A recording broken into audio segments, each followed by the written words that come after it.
Good evening, everyone, and welcome along to the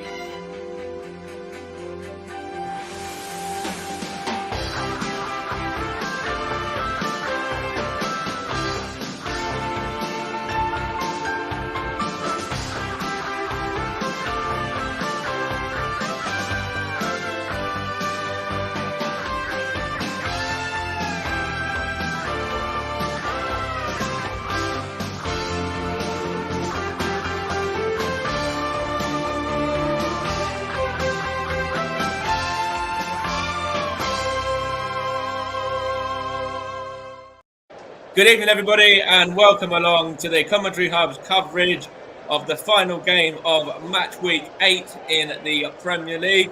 I'm your alternative presenter, Mike Kahneman. You probably didn't expect to see me in this role today, but me and Russ have reversed last minute. So you got Russ with you on co-comms, Paul James on the main comms for the game this evening, and we'll go over to those in just a second or so. But of course, this is, as I say, the final game of the Premier League weekend. There's been lots of action across the weekend already. Lots of VAR controversy, I should say, as well. And for both of these two sides, they're looking for 3 points here. Crystal Palace are currently in the bottom three. They're the visitors today, away from home. They're on 3 points, and Nottingham Forest are on 12 points on 10. So, if Crystal Palace do pick up, I think it's a draw or a win today, they'll be able to lift themselves out of that bottom three. And with Nottingham Forest, if Nottingham Forest are to win the game today, they can go up to as high as 8th in the table, overtaking Manchester United, Bournemouth, Fulham, and Newcastle as well. Even a point will take them up to 9th, I believe, too. So, should be an interesting game. Hello to media, radio, jingles, and gaming as well. Love a bit of Monday night football. Yeah, can't be beaten, can it? And it's a good way to round out the weekend and start off the new week as well. So, good evening to you. Good evening to Paul James and to Russ Vernon as well with your commentary team. We're going to hand you over to those now, and we'll give you a little bit of chat, for a moment beforehand as well. But Paul, how are the two sides lining up this evening? Well, in order for Forest to jump into 8th place today, they'll have to get their first win of the season at home. Well, they make 2 changes to the lineup that drew at Chelsea, both enforced. James Ward-Prowse begins his suspension for 2 yellow cards against Chelsea, and Morgan Gibbs-White likewise for his antics against Brighton. Stepping in for those are Nicolas Dominguez and Anthony Alanga. Crystal Palace themselves, due to the 1-0 home defeat at Liverpool, making 2 changes. Adam Wharton drops to the bench and Will Hughes steps in. Ismail Sarr drops to the bench and Daichi Kamada will come in for him. And those are your 2 team changes for this evening's game at the City Ground. It's looking bright and beautiful. Thank you very much there, Paul. And in the meantime, obviously, we do kind of have to bring Russ in here as well. What are your takes on this game, Russ? How are you feeling regarding this encounter this evening? I think when you're looking at Nottingham Forest, as Paul mentioned, they need to improve their own form if you are to get a win out of this one this season, especially against Crystal Palace. Crystal Palace have been really, really good this season and really good moving forward. Can cause teams a few problems. I know they're sitting down towards the bottom end of the table, which does seem to be what you'd like to see when I say playing some good football. They've played some good football this season, just not at the rub of the green, especially against Liverpool last time out, and also against Everton when they lost 2-1 there. Did well against Man United at home, and did well away at Stamford Bridge as well. Likewise, Nottingham Forest last time out. But Crystal Palace in 18th want to pick up a victory in the last few matches to try and put an end to the bad run that they've been on at the moment. But I can see Forest, if they are to get something out of it, need to change the way they play. They need to get the most influential players on the ball. And for me, in this lineup tonight, is Anthony Elanga, potentially Callum Hudson-Odoi as well. We know what trickery he can do as well. So I think that we need to really get those two on the ball more often, Nottingham Forest this evening, if they're to get anything out of the game.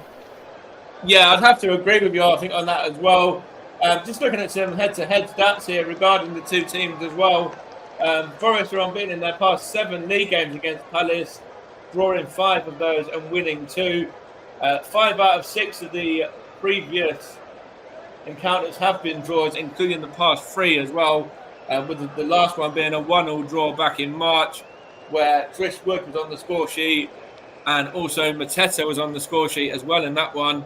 Do you see it being a similar kind of close game against this evening as well?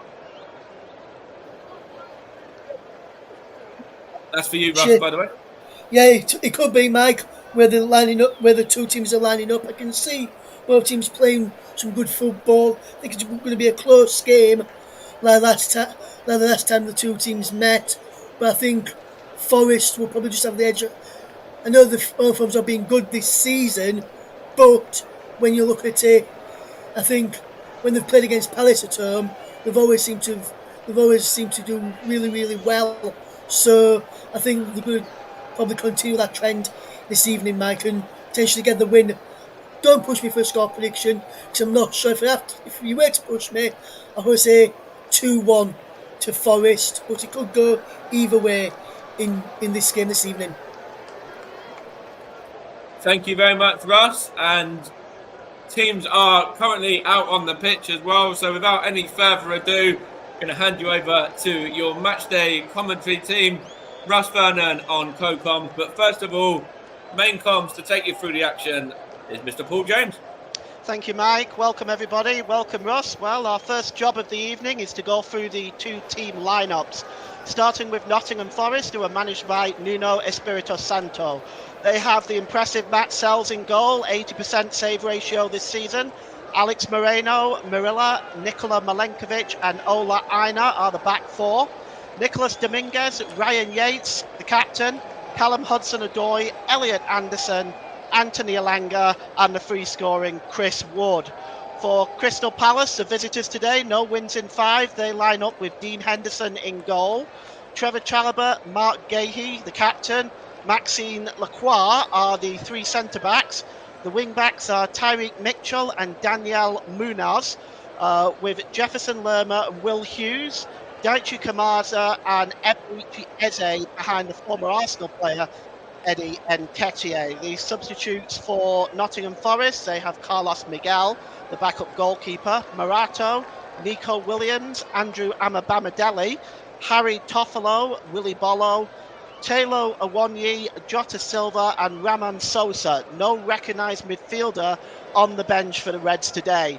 For the Eagles, Remy Matthews is the backup goalie, Joe Ward, Nathaniel Klein, Caleb Kapora, Jeffrey Schlopp, Adam Wharton, Asher Agabone will play his first game today if he comes on.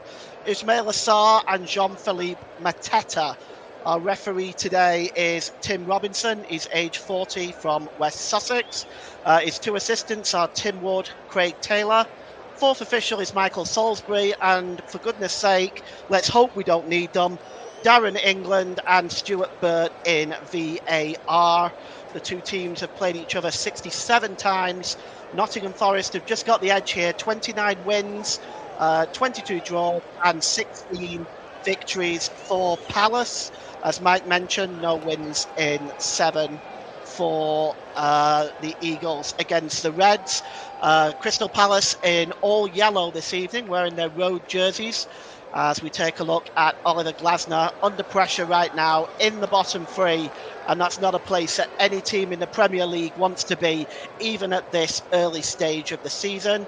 As the Mull of Kintyre referred song goes around the city ground, as Nottingham Forest, wearing their red shirts, white shorts, preparing to get this game underway, will attack the Bridgeford end, which is the goal to our right in the first half.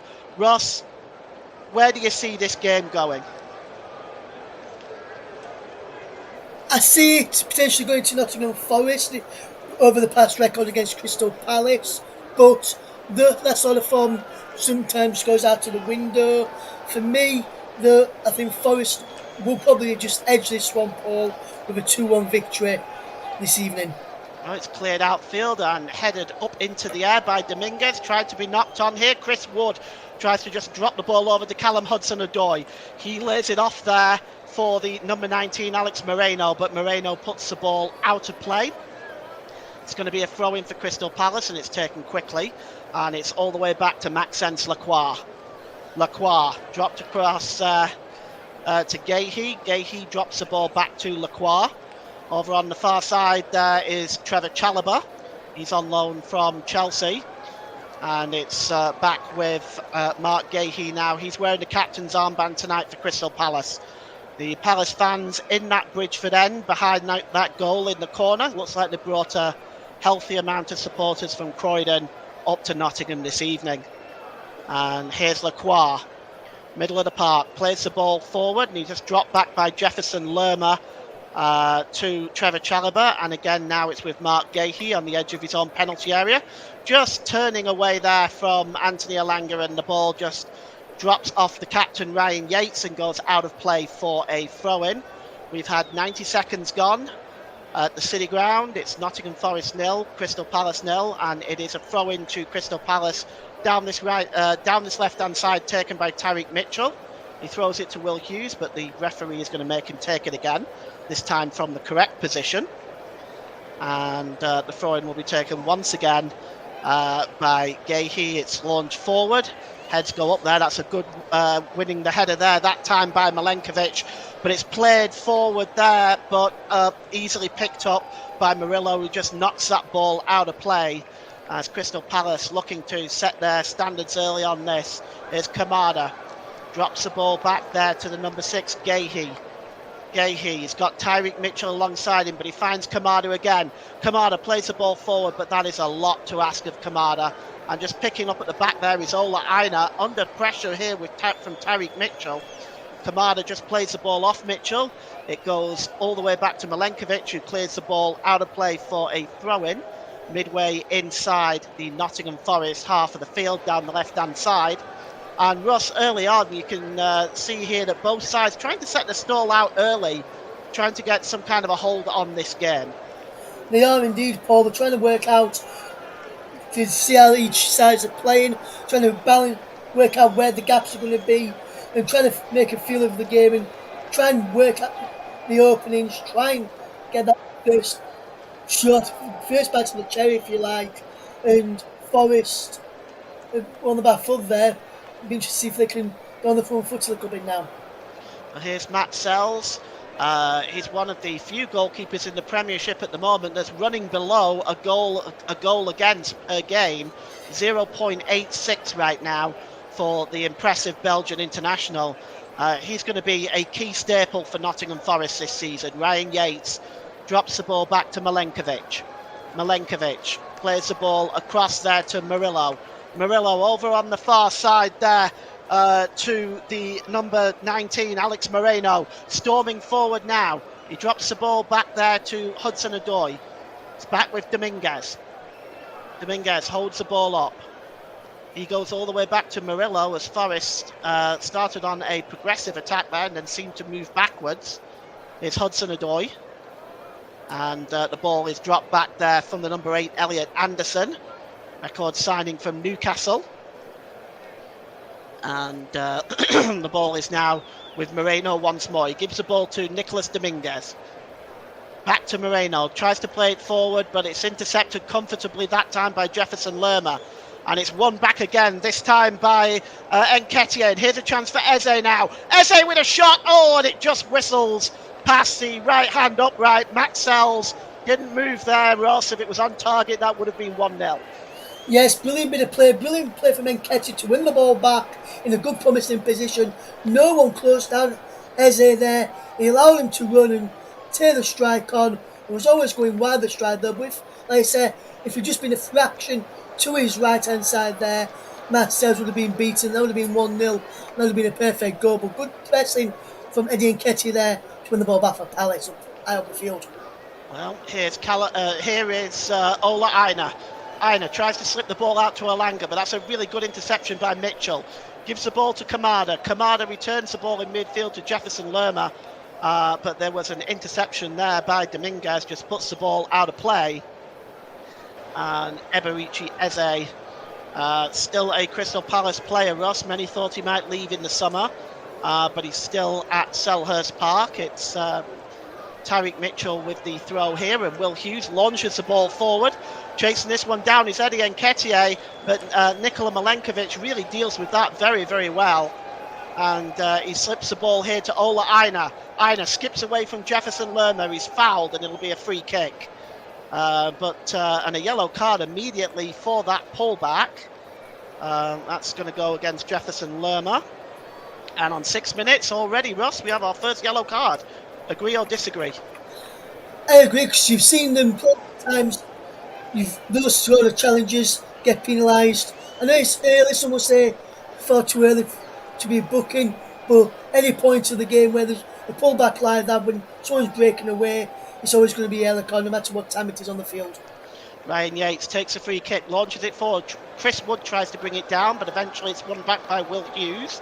He plays the ball all the way back to Lacroix, and Lacroix clears it downfield, and it's picked up here by Milenkovic, who gives the ball to Ryan Yates. Yates sprays it out wide there to Murillo, as far as to Alex Moreno.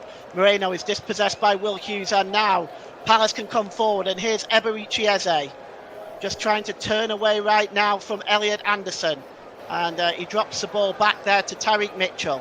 Mitchell returns the ball to Eze, wearing black gloves tonight. Here's Eze. He's got two Forest players in front of him. Oh, and he goes down. I'm not sure any contact was made, and Forest win the ball back. And now here goes Anthony Alanga. Is he trying to stretch his legs down the right-hand side? What a fine challenge there by Mark Gahey, showing why he is in the England squad. That really is a fine challenge, as Anthony Alanga looked like he was away there, Ross. Yes, fantastic challenge there by Margate. You may have just heard me clapping there, Paul, because that's a superb piece of defensive play. He sees the situation, he doesn't dive in early, he waits and waits for him to come towards him, then puts in a brilliant challenge, gets the ball. Perfect challenge from the centre-back. Dominguez plays the ball down the right side to Alex Moreno and over to Callum Hudson-Odoi. He plays it in the middle there to Elliot Anderson, who drops it back into the centre circle. To Dominguez once more, back out on the right-hand side to Aina to Ryan Yates, the captain. Yates gives it to Elanga. Elanga tries to play the ball forward, but Tyreek Mitchell this time is on Anthony Elanga, and he puts the ball out of play, Tyreek Mitchell. And with 8 minutes gone, we have a throw into Nottingham Forest, almost level with the Crystal Palace penalty area down the right-hand side, and it's going to be Ola Aina that's going to take this throw in. And he's thrown it here to Elliot Anderson. Good work by him. He drops the ball back into his own half, and it's picked up by Milenkovic. Milenkovic across to Murillo. Murillo inside, and it's picked up there by Dominguez. It's lifted forward, but there's nobody there, and it's through to the goalkeeper, Dean Henderson. Of course, he was on loan at Nottingham Forest for a time.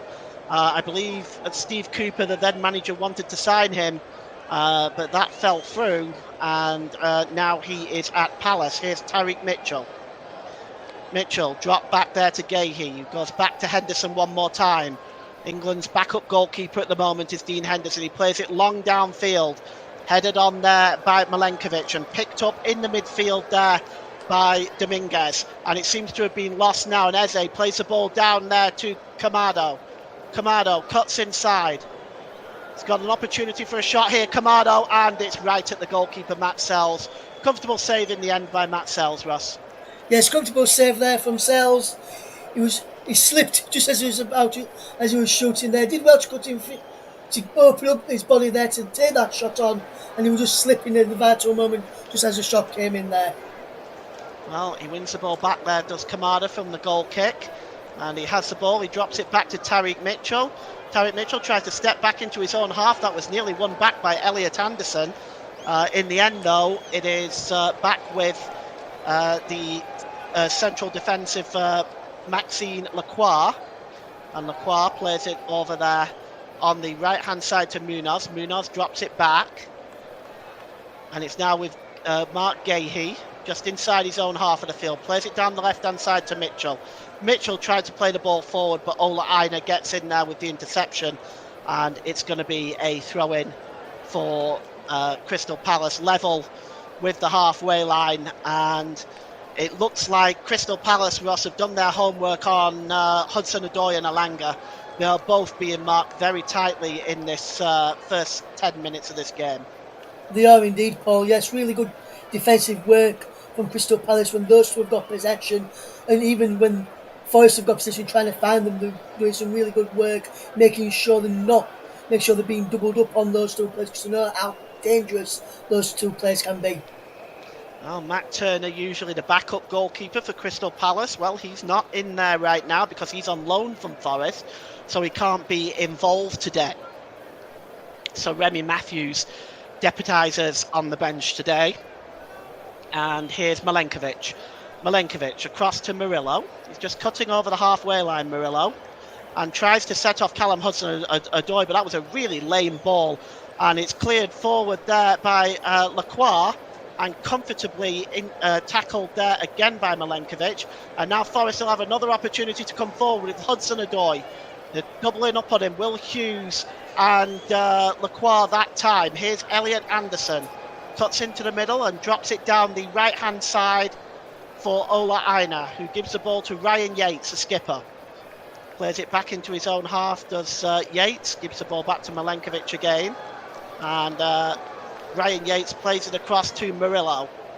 Currently valued at 40 million euros, Murillo. He's been a vital cog in the Forest defence this season, which has been significantly improved from last season.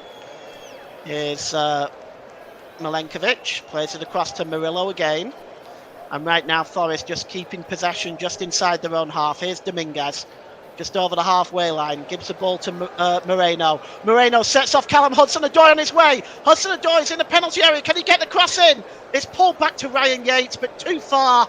Ryan Yates goes down under the challenge there of Daishi Kamada. It bounces back there to Elliot Anderson. His shot is blocked. It's now Alanga on the right-hand side, and Ola Aina fails to control that pass from Anthony Alanga, and Palace get the ball back with Eberici Eze. The ball is played over on the right-hand side to Daniel Munaz. Munaz steps back into his own half of the field. He claims he was fouled. The referee says yes, and Alex Moreno is the one adjudged to be guilty. Now, an opportunity here for Callum Hudson-Odoi. Should he have really shot, or was he right to pull that back, Ross? I think he was right to pull back, so it plays in his way there. But I think, Paul, as well, when you look at it, it was just offside. Oh, here's a chance, and a shot there by Eddie Nketiah. It's right at the goalkeeper, Matt Sells, though. Will Hughes played the ball to Eberici Eze. Eberici Eze tried the slide rule pass. He had just enough space to turn and get the shot away, did Eddie Nketiah. Alex Moreno, the nearest man to him. In the end, it was a comfortable save. And Ross, in the first sort of 14 minutes of this game, it has to be said that Palace have looked the more likely to score. Nottingham Forest really haven't been able to break Crystal Palace down as of yet. No, that's correct, Paul. And it's what Palace do really well away from home, and do it at home sometimes as well. They sit in, wait for teams to try and come on them, wait for them to break them, try and say, come on, try and break this down, and then they can go on the counter-attack and cause problems, and that's what they're doing to this Forest side today. And I'm surprised, Paul. Here's Alanga. Sorry, Ross, just a moment. Here's Anthony Alanga, and he goes down, and he is fouled, but... that should be a yellow card for me. He dove there. No, well, there was nothing given by the referee in any event, and it's won back by the number 8, Elliot Anderson, and down the right-hand side there by Milenkovic to Ola Aina. I'll get you to finish your point in a moment, Ross. It's now with Anthony Alanga. Gives the ball back to Anderson, and it's lifted over the top to Anthony Alanga, but that's won back by Mark Gahey, just turning away from the opposite captain there, Ryan Yates. And Forest just trying to win the ball back. The ball is in the air right now. It's head tennis with both teams giving up the ball. But Elliot Anderson does well to put his foot on it now and beats 2 Crystal Palace players. Anderson Across on the far side there to Moreno. Here's Callum Hudson-Odoi. Is he going to pull himself inside again? He does. He tries a shot. It's blocked. And here's Elliot Anderson getting through two players and forcing a really good save from Dean Henderson. Well, that was really fantastic play by Elliot Anderson, skipping through two defenders, but just not getting enough on the shot, Ross. Yes, fantastic bit of play from Elliot Anderson. Starts on the right hand side. There's a good ball across. Comes to Callum Hudson-Odoi. His shot is blocked there brilliantly by the number 27, Trevor Chalabar. Then he comes back to Anderson and first a fantastic save after Dean Henderson, who was superb on his England recall in the last international break. Well, it's in fact going to be a corner. And over on the far side to take it is Callum Hudson-Odoi. It's swung in and the header is on there. Oh, and it's off the line. And we think it was Tyreek Mitchell there on the goal line. And Crystal Palace get away with one there. It is the header came in and it is just off the line. Goalkeeper might have got across there, but it's very difficult to say. Elliot Anderson swings it in, and a fantastic header by Chris Wood, but it's just wide, as all of a sudden Nottingham Forest burst to life. Yes, fantastic piece of defending on the line from Tyree Mitchell. Ryan Yates with the header from the corner. Fantastic ball in there from Dominguez, and a superb diving header there from Chris Wood, just going wide. So unlucky there, Nottingham Forest. And you see, it's not Tyree Mitchell, it's Jefferson Lerma back on the line there. Well, that's a fantastic piece of defensive play. What I was going to say, Paul, as well a few minutes ago, Tyree Mitchell, England have been calling out for a left back who seems Luke Shaw's been out injured and Ben Chilwell's out of favour. I'm surprised they're not looking at Tyree Mitchell. He's one who could be in real shout potentially for the next squad if he continues his fine performances. Well, I just wonder just how the concern there on Oliver Glasner's face as Nottingham Forest find themselves with a few opportunities there to give themselves an early lead. It's a throw in now, and Ola Aina is going to perhaps go for a long throw. It's level with the Crystal Palace penalty area down this right hand side, and it looks like it's going to be a long throw this time by Ola Aina. And it's right into the 6-yard box, headed up into the air. And Aina will get a second bite at the cherry. Jefferson Lerma again with a header this time. And Ola Aina is not able to get the cross in. He skews it wide. And it's going to be a goal kick. Well, it's been a lively start by both teams. And although with no goals as of yet, there's certainly been no shortage of action, Ross. Yes, fantastic end-to-end game. Just lacking in the final third from both sides at the moment. No real attempts at goal apart from that one that cleared off the line there for Forest. And then a wide. Palace have yet to really test cells in the Forest goal. But and Anderson with that one save to deny Hudson-Odoi, which went behind for that corner, which got cleared off the line by Lerma. But good end-to-end stuff so far. It's headed up into the air and it's picked up by Eze. Eze drops it back to Jefferson Lerma in the centre circle. He goes out on the far side to Daniel Muniz on the right-hand side. Muniz has got some space in front of him. Is he going to get the cross in? Nobody's really approached him. And Daniel Muniz flicks the ball to Will Hughes. Now, can Will Hughes get the cross in? He can, but Ola Aina is the one there and calmly chests it back to Matt Sells. No stress. Good defending by Ola Aina. And Matt Sells will just release the ball now to Murillo on the edge of his own penalty area. And there is Moreno. Moreno slips it to Dominguez. Dominguez is picked up on the halfway line here by Elliot Anderson. He tried to send the ball forward, but that's a long chase there for the number 16, Dominguez. And it's comfortably won back that time by Lacroix, who plays the ball upfield. It's headed down that time by Elliot Anderson, but it's come to Ola Aina now, just inside his own half. Anderson again knocks the ball on to Ryan Yates, but Ryan Yates is dispossessed. And here's Eddie Nketiah now for Palace. And Nketiah with a shot! Oh, it just whistles wide. Oh my goodness, Ross, that was so close. Yes, so close there from Eddie Nketiah. He does a really good bit of play again. Kamara wins the ball back. Fantastic run from Eddie Nketiah. He's got Eze on one side. Says takes on his own. Fantastic effort, just wide. I'm not sure, does he take deflection? No, he doesn't. I thought he took deflection off Murillo first. He Nice doesn't, just flick off the the outside outside. of the post. Yeah, he does, outside of the post. So Yeah. unlucky there from Eddie Nketiah, who was very close to joining Nottingham Forest before he joined Palace in the summer. Well, we've had an opportunity cleared off the line from the header from Ryan Yates by Jefferson Lerma. And we've had the one hit the woodwork from Eddie Nketiah. This is we've seen some good football so far. Here's Moreno, drops the ball to Callum Hudson-Odoi. He just pulls away from Will Hughes, gives the ball to Dominguez, back to Moreno, back to Dominguez. Oh, Murillo beautifully turns Jefferson Lerma and sprays the ball out onto the far side, but Tyreek Mitchell wins that header, but he only gets it as far as Ola Aina. Here's Alanga. Alanga drops the ball back there to the number 31 Milenkovic. Here's Alanga again, cutting into the middle. Plays the ball across to Dominguez. Dominguez, here's Moreno. Can Moreno swing this one in? And it's a good header that time by Lacroix. And Anthony Alanga gets the ball back to Aina. And it's a really good ball sprayed out to the right-hand side to Alanga. And the cross comes in and Wood is not able to get on the end of that.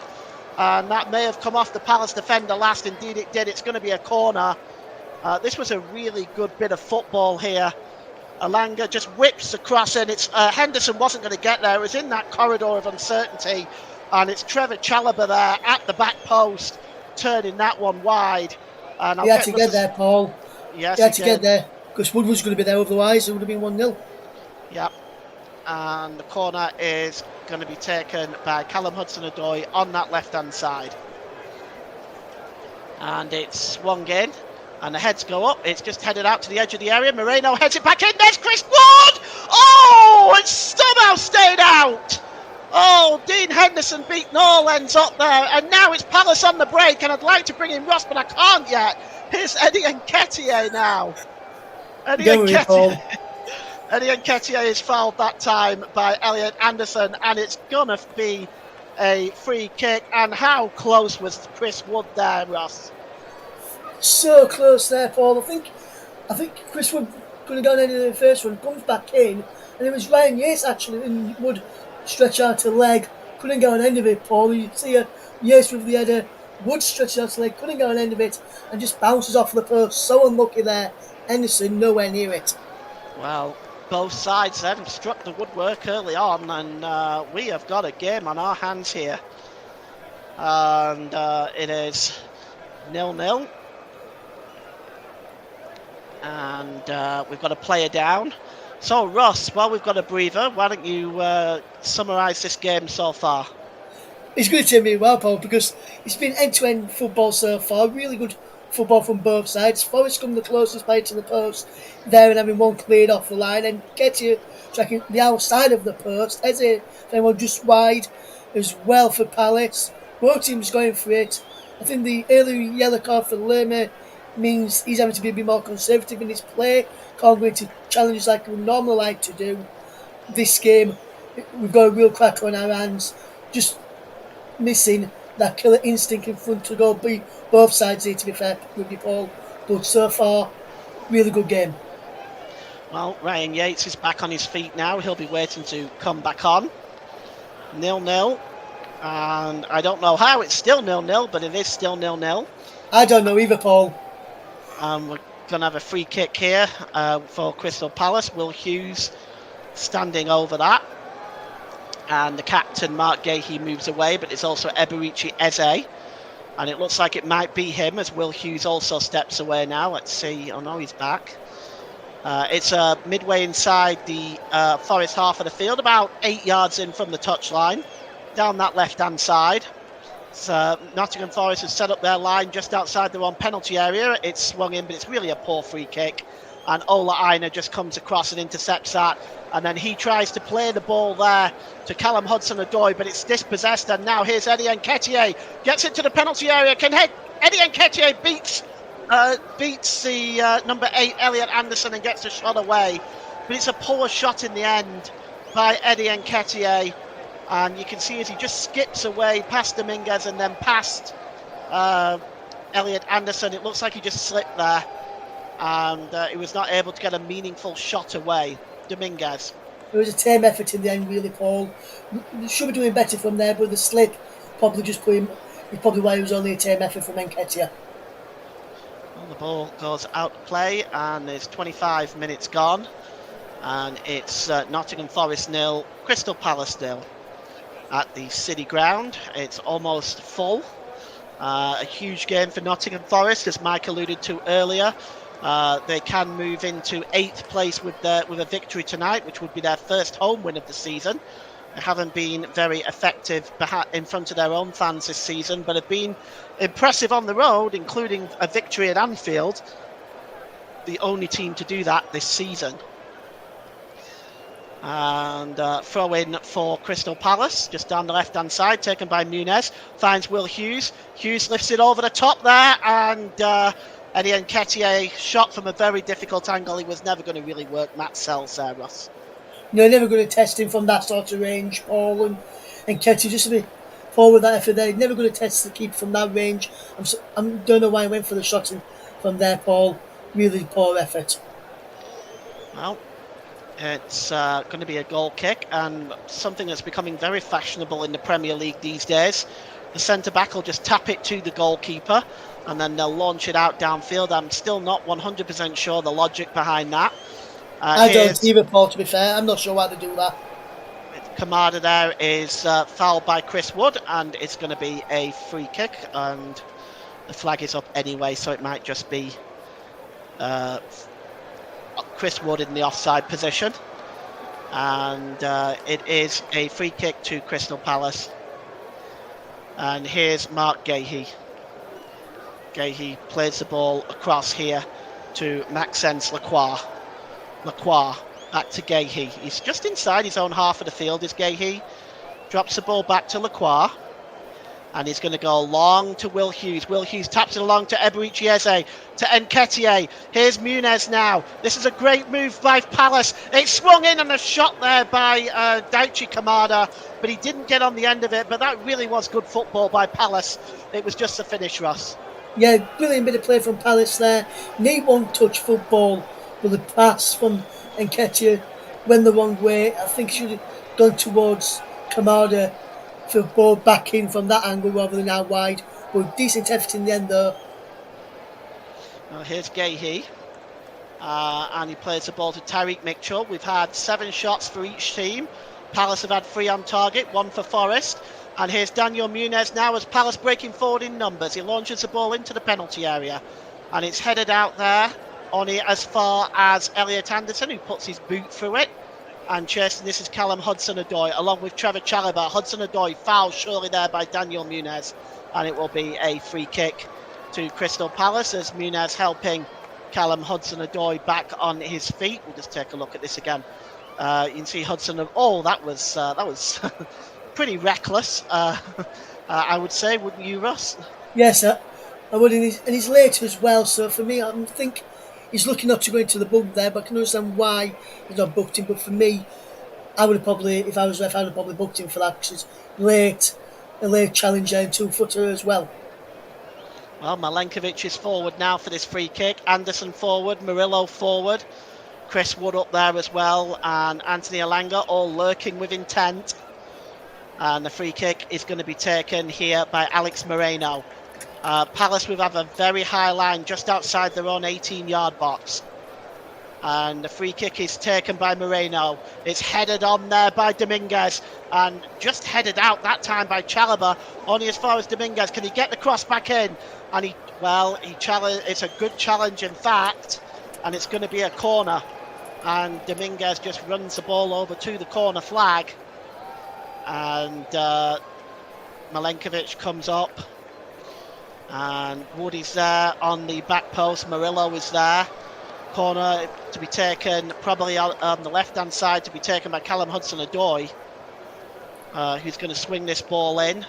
Ryan Yates and Elliot Anderson there. Oh, it's bouncing around and it bounces off the foot of Chris Wood to Eberici Eze, and that really, the bounce fell very, very kindly to Crystal Palace there, and Eze ends up giving the ball away back to Callum Hudson-Odoi, and Moreno goes all the way back to the goalkeeper, Matt Sells, and we have had half an hour at the City Ground. It is Nottingham Forest 0, Crystal Palace 0.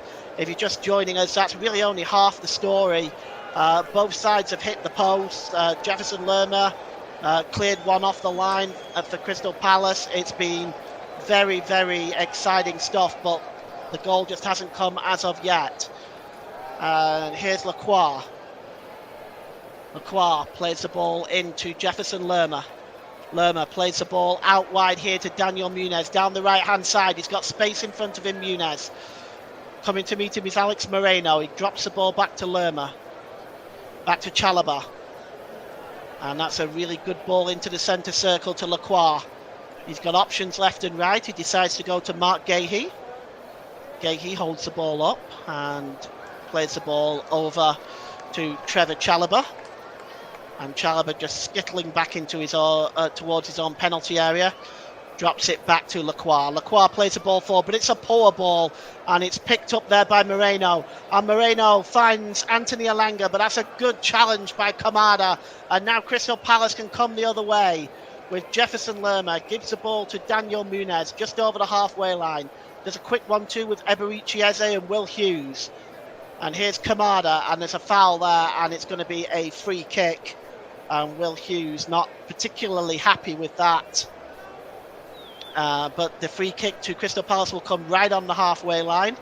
And Munez just drops the ball back into his own half of the field.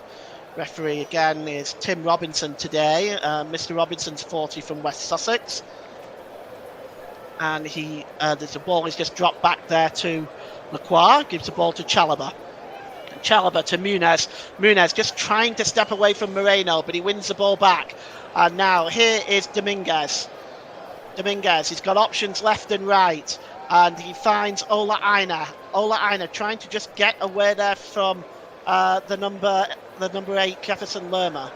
And here's Ryan Yates. Ryan Yates, good ball across there, and a chance for Moreno with a shot, but it's a good block by Will Hughes. And finally it's cleared away, but Alex Moreno there just looking for the effort, Ross. It just good block in the end. Yeah, good block in the end there. Crystal Palace, decent effort from Moreno, but he just closed down. Just took a bit too long to get a shot away there, Paul. But a decent effort in the end. But both teams, like I said, Paul, it's not half the story. Both teams playing really good football so far, just lacking in the quality in the final third.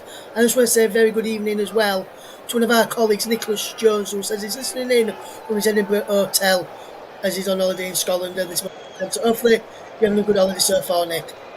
Yes, greetings, Nicholas. I hope you're having a really, really good time, my friend. Edinburgh's a lovely city. And here is the number 5, Lacroix. The ball is played forward now, and it's Eze. He's got options left and right. Oh, that's a good interception that time by Moreno. Fantastic play. And he releases the ball to Callum Hudson-Odoi. And Hudson-Odoi plays the ball out wide here to Elliot Anderson. Anderson drops it back to Hudson-Odoi, who goes all the way back into his own half to Alex Moreno. And here's Dominguez. Played forward there to Anderson one more time. Back to Dominguez. One-touch football by Nottingham Forest in the Palace half of the field. What can they do about it? Here is Dominguez again.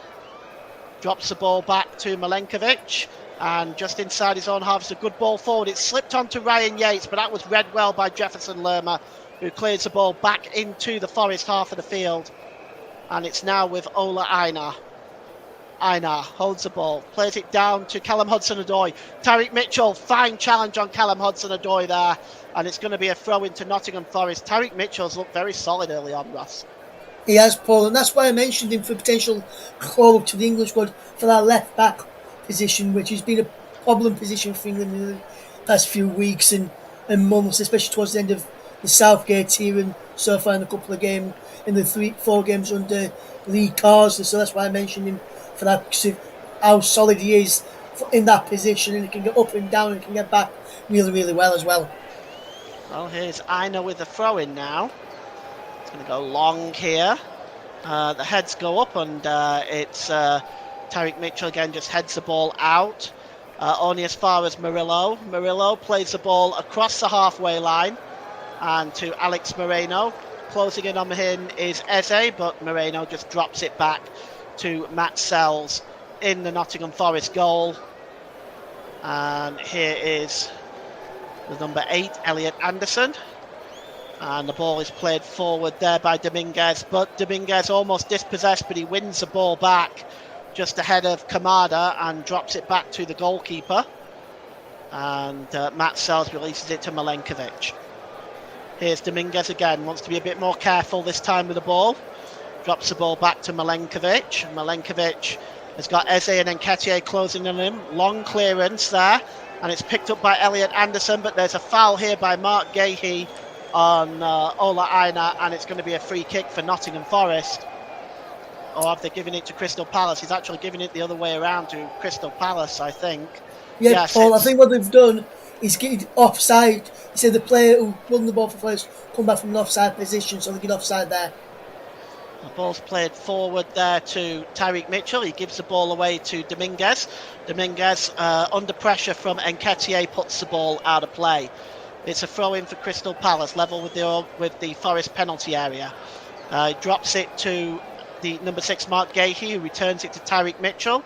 Tyreek Mitchell tries to play the ball into Nketiah, but it's cleared out of play by Milenkovic. It's going to be a throw-in for Crystal Palace, level with the Nottingham Forest penalty area down the left-hand side. And it's going to be taken here by the number 8, Jefferson Lerma. He's perhaps going for a long one. Just drying the ball with his shirt. Well, the chances that we've had, maybe the game needs a goal. Here's Lerma with the throw-in. Not the best, but it's picked up by Anthony Alanga, who plays it to Ola Aina, and Ola Aina clears it into the Palace half of the field, and Tyreek Mitchell under pressure there from Chris Wood. It's going to be a free kick. Actually, it's Trevor Chalobah actually under pressure there from Chris Wood, and he's fouled, and it's going to be a free kick. Yeah, good play that from Chalobah, Paul. Saw the danger, read it well, covered for his other 2 centre-backs who were still getting back in position.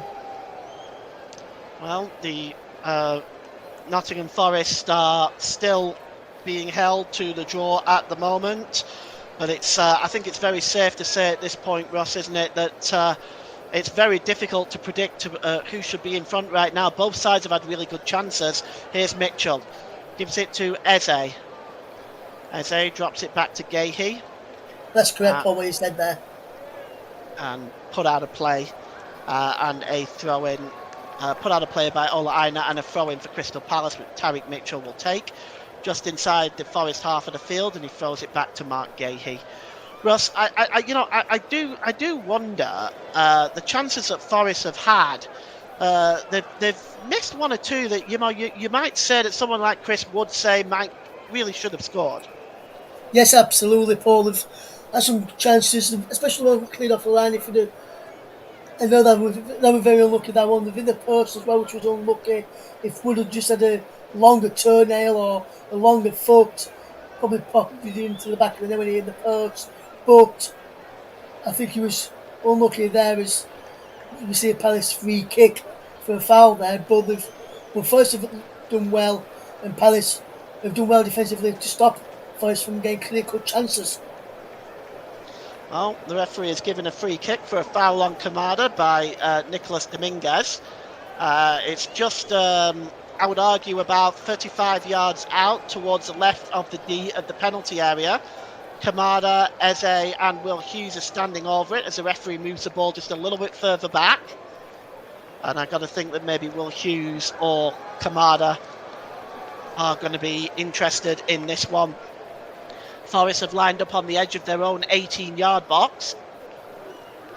With 5 minutes to go until half-time, we are locked at 0-0. And Eze now steps over. Is he going to get involved? Kamada seemed to have stepped away. We'll just see here. both Will Hughes and Eze. It's Eze, he swings the ball in, and it's just headed out by Murillo to the edge of the area, and the referee has seen an infraction, and it's going to be a free kick to Nottingham Forest. So Lacroix was in there making a nuisance of himself, and the free kick will be taken right on the edge of the Nottingham Forest 18-yard box to the left of the D.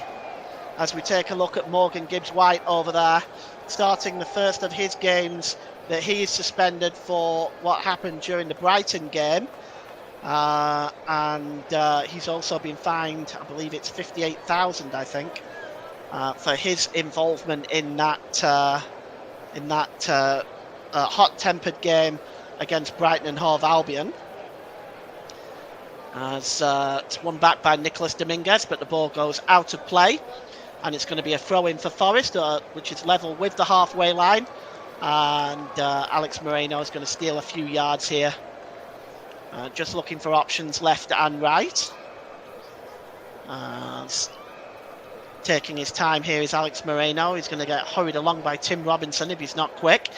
And he tries a longer throw, and that is won back by Trevor Caliber in the air with a header. Palace just trying to bring this ball under control. Daniel Munoz heads it on, but Moreno just trying to win it back.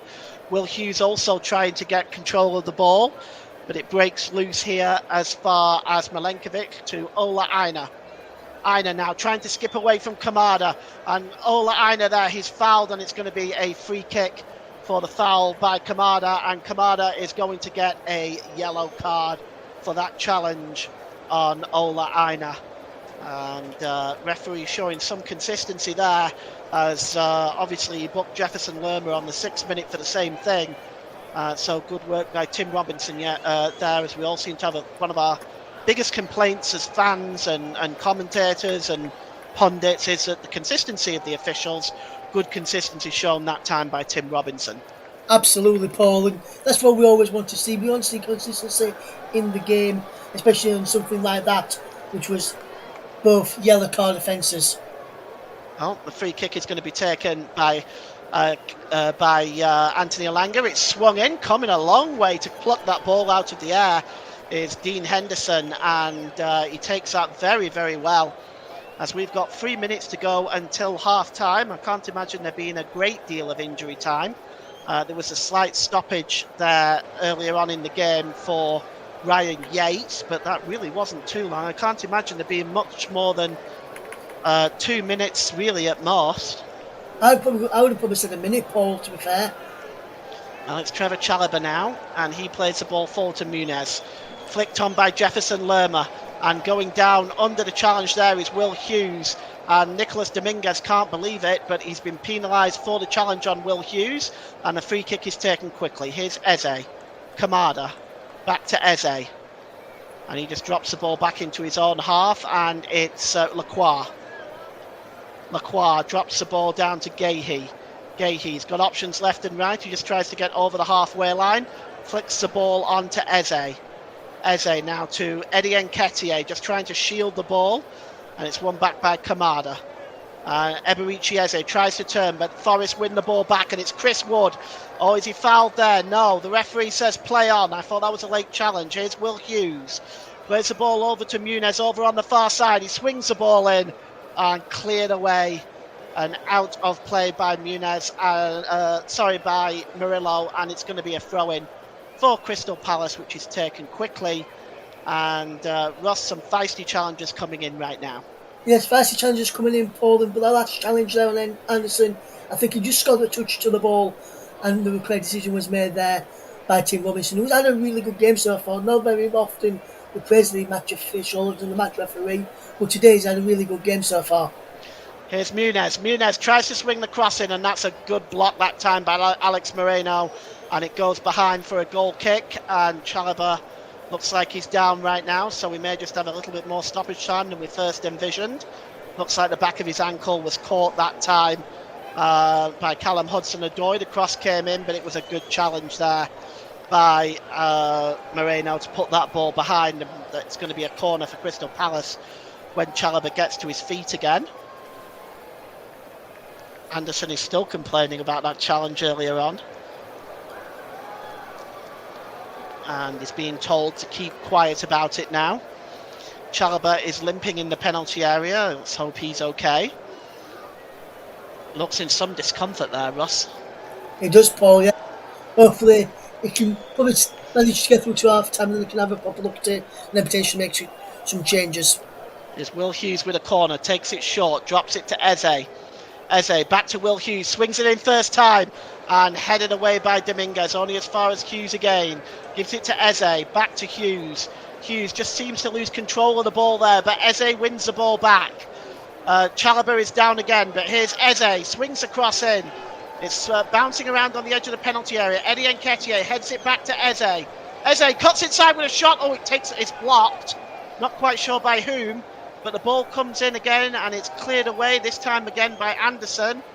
But in the end, it is a free kick as the ball did never really reach Hughes again. It is 2 minutes stoppage time at the end of this first half. I think the shot blocked by Milenkovic, I think he was who blocked that shot there. The ball comes back with Kamada. Kamada just plays the ball into the central midfield and Will Hughes plays the ball back to Eze.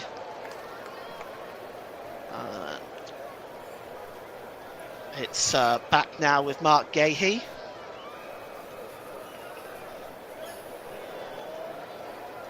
And here's Gahey again. And it's over on the far side there to Daniel Muniz.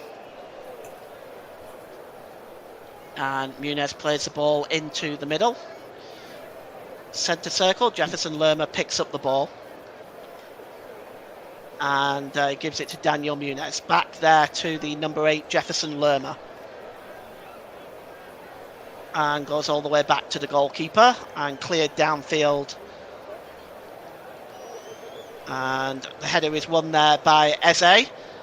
And good challenge there by Ryan Yates. He wins the ball back and he drops it back to Murillo. And we are in the last few seconds at the end of this first half. And Russ, why don't you give us your first half assessment? There's been a good first half, or both end, some end-to-end stuff. In both managers to be pleased with what they've seen from their attacking side. I'll just break off a minute as far as on the attack. Here's an opportunity for Anderson. He swings the ball in. There's a chance! Oh, Chris Wood so close. He couldn't divert the ball home. And, you can see here from the cross by Anderson, it was a really good ball right into the middle in that corridor of uncertainty. Wood gets his touch on the ball. And the goalkeeper, well, in the end, it's a comfortable save. But it might well have been 1-0. But as we hit the half-time here at the City Ground, somehow, some way, it is still 0-0. Two chances really for Chris Wood. Off the post from Ryan Yates' header. Jefferson Lerma's had one cleared off the line as well. It's half-time at the City Ground. It's Nottingham Forest 0, Crystal Palace 0. Back to you, mate. Thank you very much, Paul, and also to Russ as well for some excellent coverage there of the first half between Nottingham Forest and Crystal Palace. As Paul says just a moment ago there, I have absolutely no idea how that's 0-0 with some of the chances that have been missed from both sides today. But we're going to run you through the scores from the Premier League across the weekend, and then we're going to take a short break, and then I'll come back and we'll have a bit of a chat with Russ and get some opinions on how that game's gone so far. So the early kickoff on Saturday was Tottenham Hotspur 4, West Ham United 1. Then the 3 p.m. game saw Aston Villa travel to Fulham and come out victorious by 3-1. Manchester United picked up 3 points with a 2-1 home victory over Brentford. There was a win on the road, for Brighton and Hove Albion as well, who beat Newcastle by 1-0. A absolute cracker of a game saw Southampton go 2-0 up and then still somehow manage to lose 3-2 to Leicester. Jordan Ayew grabbing an injury time winner there for the Foxes. Ipswich Town were beaten at home 2-0 by Everton. Arsenal were beaten 2-0 by Bournemouth. William Saliba saw red early on in that one. And on the Sunday games, there were 2-1 scorelines. Wolves were beaten 2-1 by Manchester City. and Liverpool were beaten 2-1 by Chelsea as well. And of course, this one is currently Nottingham Forest 0, Crystal Palace 0. So that is the Premier League there. Just going to give you a little rundown of how the table looks so far. Liverpool sit top on 21. That's points. Then Manchester City are on 20 points. Arsenal are on 17.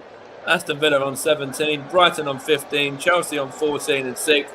Tottenham in 7th on 13. Newcastle 12.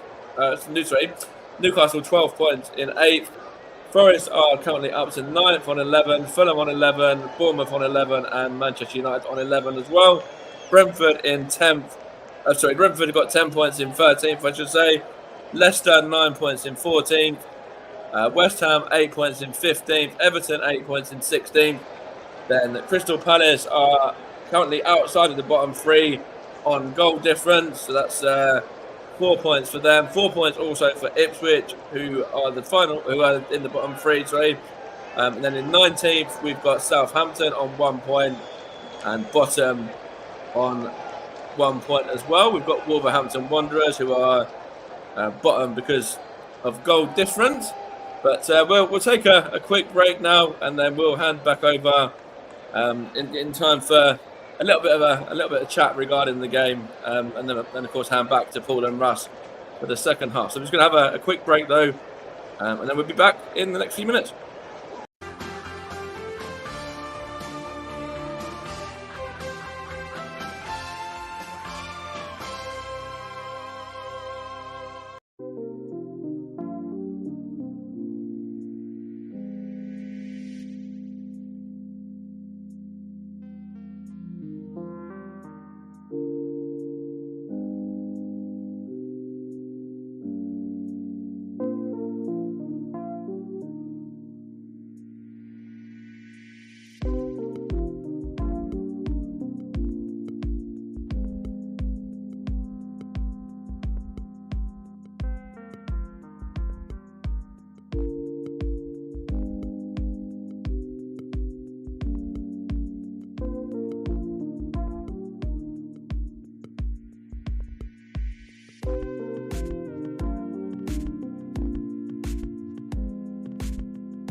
Hello and welcome back to the Commentary Hub's coverage of the Premier League game between Nottingham Forest and Crystal Palace here on the Commentary Hub 2, and also on Russ's personal Twitch channel as well.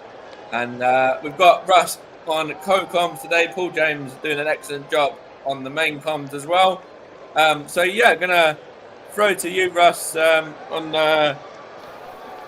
on that first half. And first of all, first things first, how was that still 0-0? First things first, Mike. How is it still 0-0? Simple answer, really. Neither side has managed to put the ball in the back of the net. That's the McLaren version of answering your question. But on a serious note, Mike, I think both teams have really done some really good. Have had some really good chances. Both teams have had, like I said, some good chances. But both teams have defended really, really well. Cleared off the line for Forest in the post as well. And gone close on a number of occasions. Palace have gone close as well, just one from Eze, clipped outside of the post from Nketiah. I don't know how it's still 0-0, but it has been really good play from both sides.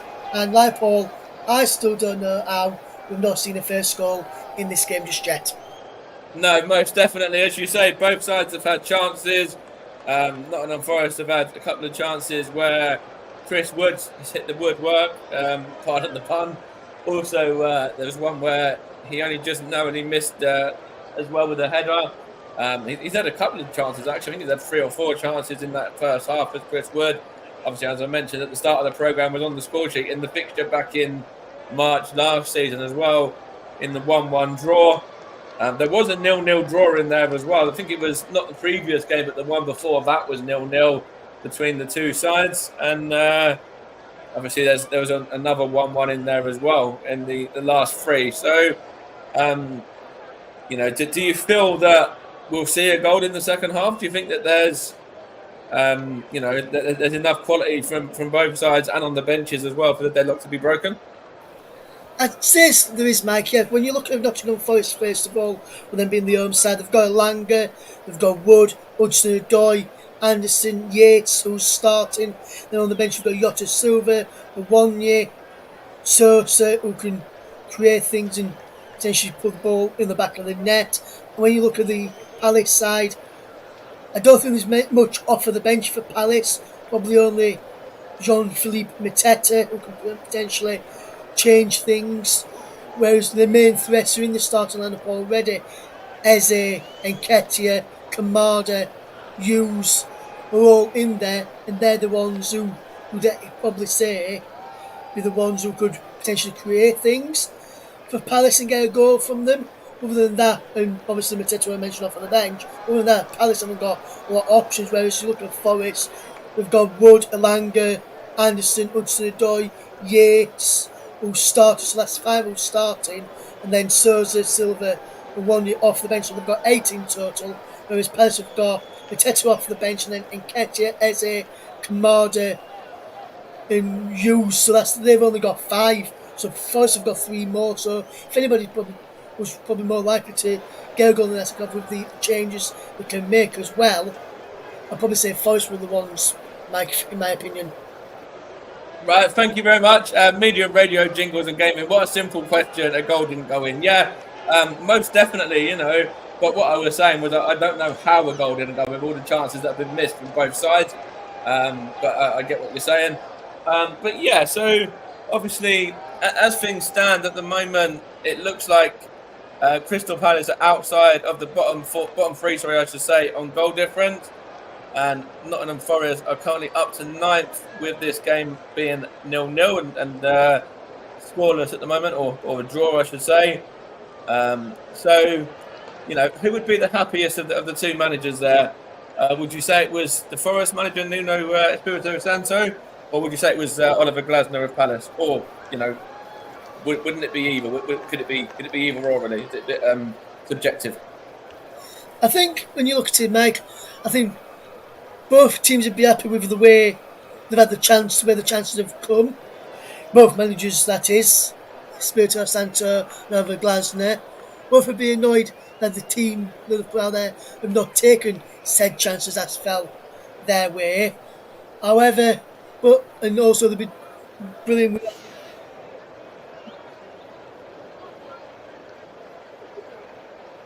sliding in, winning the challenge well. Mitchell doing well at left back. Lacroix doing well at centre back as well. Well, I think so. On that aspect, I'd say both men should be happy of the two, looking at it from a defensive standpoint and an attacking standpoint. As well, because Forest have defended well and resolutely too, but not had the look in the final third, and neither has Palace at this moment in time. One of their looks have got to change in the second half, but don't ask me who, Mike, because I'm not sure which one it'll be. That's absolutely fine. I'm not going to push you on that, Russ. And the second half will be live in just a moment from now. But just ever so briefly, you did touch on Tyreek Mitchell. Obviously, Thomas Tuchel's coming to the England fold now and is the new head coach, replacing Lee Carsley, who was the interim. And you said that you feel Tyreek Mitchell was worthy of a call-up. So you feel that's a potential that Thomas Tuchel could look at maybe for the next international break, yeah? Yeah, well, his next international break is going to be Lee Carsley still, Mike. Tuchel's not going to be in charge until next year, but I think he could be one who could answer the question at left back. He's shown in this game already what good qualities he's got going forward, what qualities he's got coming back, and a good turn of pace to get back after being going forward as well. So for me, both teams are going really, really well thus far. But Mitchell, for me, is showing the bit of quality that England needed to left back without the likes of Luke Shaw and Ben Chilwell, who are natural in those positions and have been for England in a number of occasions. Right, thank you very much. The teams have just re-emerged from the tunnels as well. So without any further ado, just in time for the second half to get underway, I'm going to hand you back to your commentary team of Russ Vernon and Paul James. Thank you, Mike. Welcome back, everybody. Start of the second half. Doesn't appear to be any substitutions by either side. Callum Hudson-Odoi appears to have shaken off that knock he got in the first half, as Nottingham Forest will be attacking the Trent end in this second half. And the Scarves are up at the moment. A lot of pressure on Forest to get their first home win and moving up the league. And Marinakis, the owner of Nottingham Forest, wants a top 10 position. Second half getting underway, goes all the way back to Matt Sells, and Sells clears the ball downfield. Eberichieze wins the ball there, and it's just dropped down to Kamada. Kamada drops the ball back, and Gahey clears the ball downfield, and it's returned to the goalkeeper there from Milenkovic, and he releases it to Murillo. Murillo gives the ball to Morena. Morena holds the ball up, drops it back to Murillo, and Morena now just trying to skip away from Will Hughes. He drops it back to Morena again. Here's Murillo, and just turns Will Hughes and clears the ball down the line, looking for Hudson-Odoi, but that goes out of play, and it's going to be a throw-in. Russ, the second half, no changes from either side. Are you surprised at that? I'm not surprised just yet, Paul. Both teams have done really, really well in this first half. You can see why both teams have decided not to change things at this moment in time. Both teams looking strong going forward, looking good defensively as well. So there's no need to change things at this moment in time. And here's Alanga now, corner of the penalty area, right-hand side, swings the cross in. It's headed up in the air by Chalobah, but only breaks as far as Dominguez, and it's blocked. He claims handball against Hughes. The shot coming in again from Morena, but once again it's blocked. And now Crystal Palace trying to clear the ball there, and Gahey tried to release the ball up the line there to Tyreek Mitchell, but it goes out of play instead, and we're going to get a throw into Nottingham Forest. Forest have started to pile the pressure on at the start of this second half.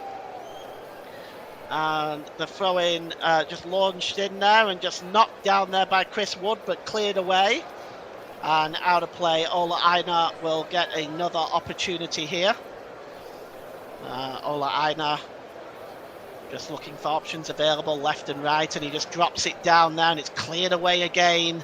This time by Jefferson Lerma, and Murillo just sends the ball back to his goalkeeper. And you have to wonder at this point, with the chances that Forest have had in this first half, Ross, whether you feel that now they may end up getting punished for not taking those chances.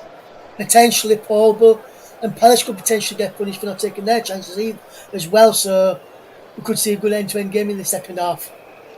And here is Callum Hudson-Odoi now down the left-hand side, turns away from Will Hughes. Hudson-Odoi tries to get the cross in, but it's blocked. He gets the ball back, gives the ball to Moreno. In front of him there is Muniz, and Muniz puts the ball out of play. And it's going to be a throw-in once again for Nottingham Forest, as Palace just desperately trying to defend their position at this time. Is Muniz going to try a long one here? Trevor Chalobah trying to organise the defence. He's closely watching Chris Wood. Chris Wood looking for the flick on maybe here from this throw-in from Moreno. And this time it was tried to be flicked on by Milenkovic, but it breaks loose to Chalobah, who tries to clear the ball, but only finds Anderson, who finds Hudson-Odoi. Hudson-Odoi gives it back to Anderson, back to Moreno, plays across there, and a good piece of defending that time by Lacroix, and ultimately cleared away downfield, but that was good piece of defending by Lacroix, Ross. Yes, good, brilliant piece of defending there, Paul, and fantastic bit of movement again from Nottingham Forest to pull low ball. When you get into those positions, hit it hard and low across the face of goal. Defenders running back can get a touch. The attackers running in could potentially be an own goal, and that's what they did there. Just unlucky not to find a red shirt inside the penalty area. Matt Sells clears the ball downfield. It's held up well there by Anderson. Here's Dominguez, swings the cross in. Nobody there. Anthony Alanga picks it up on the right-hand side. Drops the ball back here to Ola Aina. Back to Alanga. Alanga tries to set off Yates. Alanga tries to get the cross in, but it's a weak one and cleared away there again, this time by Lacroix. That was a weak ball in by Alanga. It was an opportunity, it has to be said, but it is a throw-in for Nottingham Forest. And it is Ola Aina to take this throw-in. Drops the ball down and tries to find Ryan Yates again, but it's cleared away. And Forest have the ball back though, and it's Elliot Anderson on the edge of the area. Oh, nicely won back that time by Lacroix, and he gives the ball to Daishi Kamada. Kamada sends the ball off down the right-hand side to Eze. Eze.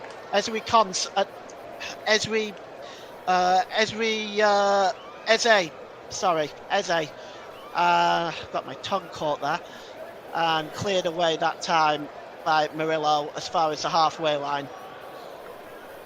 And here's Chalobah. Chalobah plays it down the right-hand side to Muniz.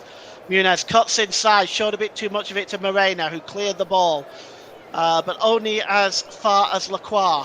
Lacroix to Will Hughes. Oh, just a bit too much on that for Will Hughes as Lacroix was looking for the return ball. Chalobah, though, still has it. And he gives the ball to Gahey. Gahey down the left-hand side to Tariq Mitchell. Kamada. Hughes plays the ball forward to Kamada down to Muniz. Can Muniz get the cross in? Oh, there was way too much weight on that, and that promising build up there, Ross, just falls into nothing. Yeah, brilliant bit of build up play. Well, like I said, Paul, and like I said at half time as well, and a bit to Mike, he's just down to the lack of quality in the final third for both teams, while this game is still 0-0. Both teams are trying. You can't say neither team are trying in this one, but it's just the lack of quality in the final third, which is why this game is still goalless at this moment in time. Well, it was highlighted there by the ball in from Muniz. Really disappointing one. It's cleared downfield by Matt Sells. Tries to flick that on by Anderson. Anderson picks up the ball again, and he tries to play the ball through to Anthony Alanga, but there was a bit too much weight on it, and now Palace can come forward. There is Lacroix, gives the ball to Gahey. Gahey to Mitchell. Mitchell to Kamada over the halfway line. Let's see what Palace can do now. Kamada, long ball over to the right-hand side to Muniz. That's a super ball. Muniz now holds up the ball there. He's under pressure from Alex Morena. And he drops it back to Trevor Chalobah. Well, that was promising play. That time it was really a super ball by Kamada. And here's Gahey. Mitchell. Back to Gahey. And here's Lacroix just inside the centre circle. Chalobah Plays the ball down the right-hand side again, and Muniz now coming forward for Palace. Can he get the crossing? He's got plenty of space. He swings it in. The heads go up and it bounces in. There's a chance for Kamada. Oh, that should have been 1-0. Oh, what a chance for Kamada. Oh, well, the offside flag is up anyway, but that really was an opportunity. It was the ball in by Muniz, and it just bounced off the head of Nketiah to Eberici Eze, whose shot was, I think it was saved there by Matt Sells. Indeed it was, but it spilled to Kamada, who was in an offside position, luckily for Matt Sells. But that was an interesting build-up play there by Palace, Ross. Yes, fantastic bit of play there. A good ball in. How Eze didn't hit it cleanly enough there, so otherwise it would have been 1-0. But Kamada just offside. Correct call from the linesman there. No need for VAR to get involved in. So far, I hope I'm not speaking too soon here, Paul. No VAR controversy in this game. Yeah, don't say anything yet, Ross. The ball is played down the left-hand side, and it's Tyreek Mitchell now. Gets into the penalty area. It's pulled back to Will Hughes, and it's a super block that time by Morena. And here is cleared away by Ryan Yates ultimately, but that was a really good block by Morena. As we just take a look at that, it was storming down that left-hand side, and Tyreek Mitchell just pulls the ball back for Will Hughes. That's a super block, isn't it? Yeah, fantastic block. Knew where the ball was going. Superb defensive play there. That's a throw-in for Nottingham Forest. And it's going to be taken here by Ola Aina. Just perhaps trying to slow the game down. Well, he was looking there for Elliot Anderson, but that Elliot Anderson perhaps wasn't awake to it. Will Hughes nips in and puts the ball out of play again, and Ola Aina will get a second bite of the cherry, midway inside his own half of the field, down the Nottingham Forest right-hand side, and it's going to be taken again by Ola Aina, who this time chooses a safe option to go back to his goalkeeper, and Sells releases it to Murillo.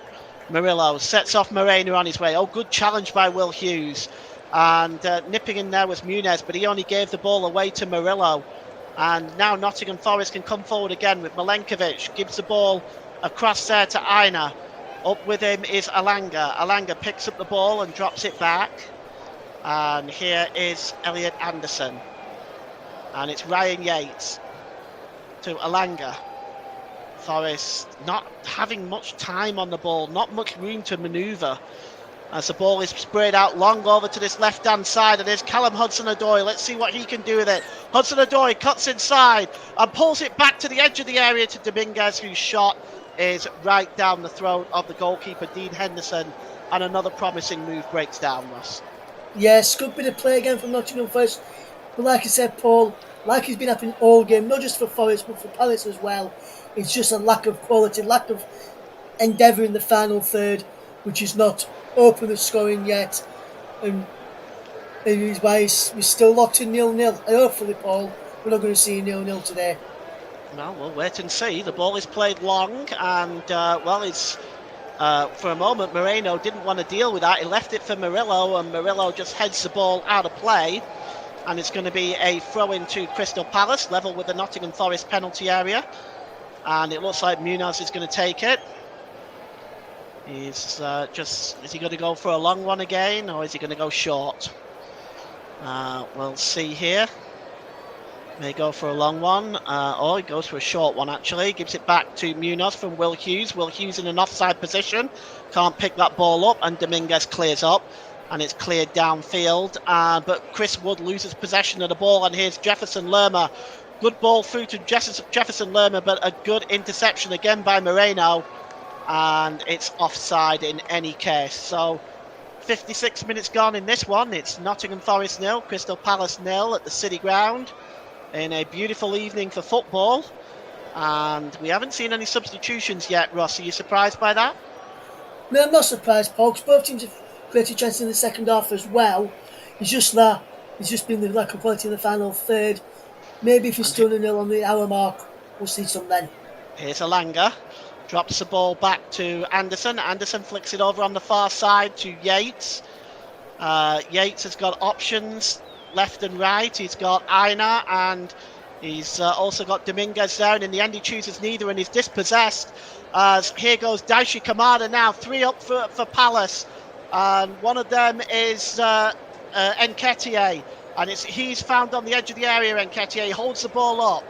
Nketiah plays the ball now across to Mark Gahey. Gahey tries to get the cross in, but goes down, and nothing given by the referee. Nothing wrong with that. Matt Sells releases the ball, and now Nottingham Forest looking to counter. And it's Anderson. He's challenged from behind by Will Hughes. And the Nottingham Forest fans not at all pleased with that challenge. The referee gives a free kick. No further action taken by Mr. Robinson, and Will Hughes, of course, there's only 2 players who've picked up yellow cards at the moment. Jefferson Lerma on 6 minutes, Daishi Kamada on 41, both for relatively the same type of challenge. Here's Alex Moreno. Moreno drops the ball back to Dominguez. Hudson-Odoi drops it back to Murillo. Murillo, nice pass there to Moreno.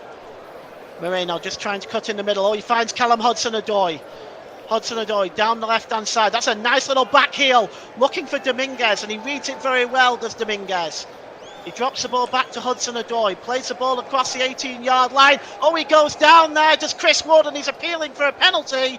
And the referee has not given anything now, but here's Eddie Nketiah storming forward for Crystal Palace. Is he brought down there? The referee says yes. And it's a foul against Ryan Yates. And, well, it's going to be a yellow card for Ryan Yates. But I'd be very interested in looking at that challenge again. Ross, the earlier challenge, it's not on Wood, it's on Yates. And it looks very 50-50 to me. If anything, Paul, it was outside the area, so no, but it should have been a free kick rather than a penalty there for Forest. And then that one, I can see why he's given that one there.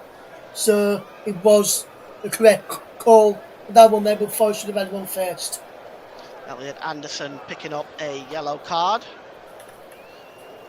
And it's going to be a free kick for Crystal Palace, about 40 yards out, as the assistant manager on the bench there for Nottingham Forest is complaining at the 4th official, Michael Salisbury.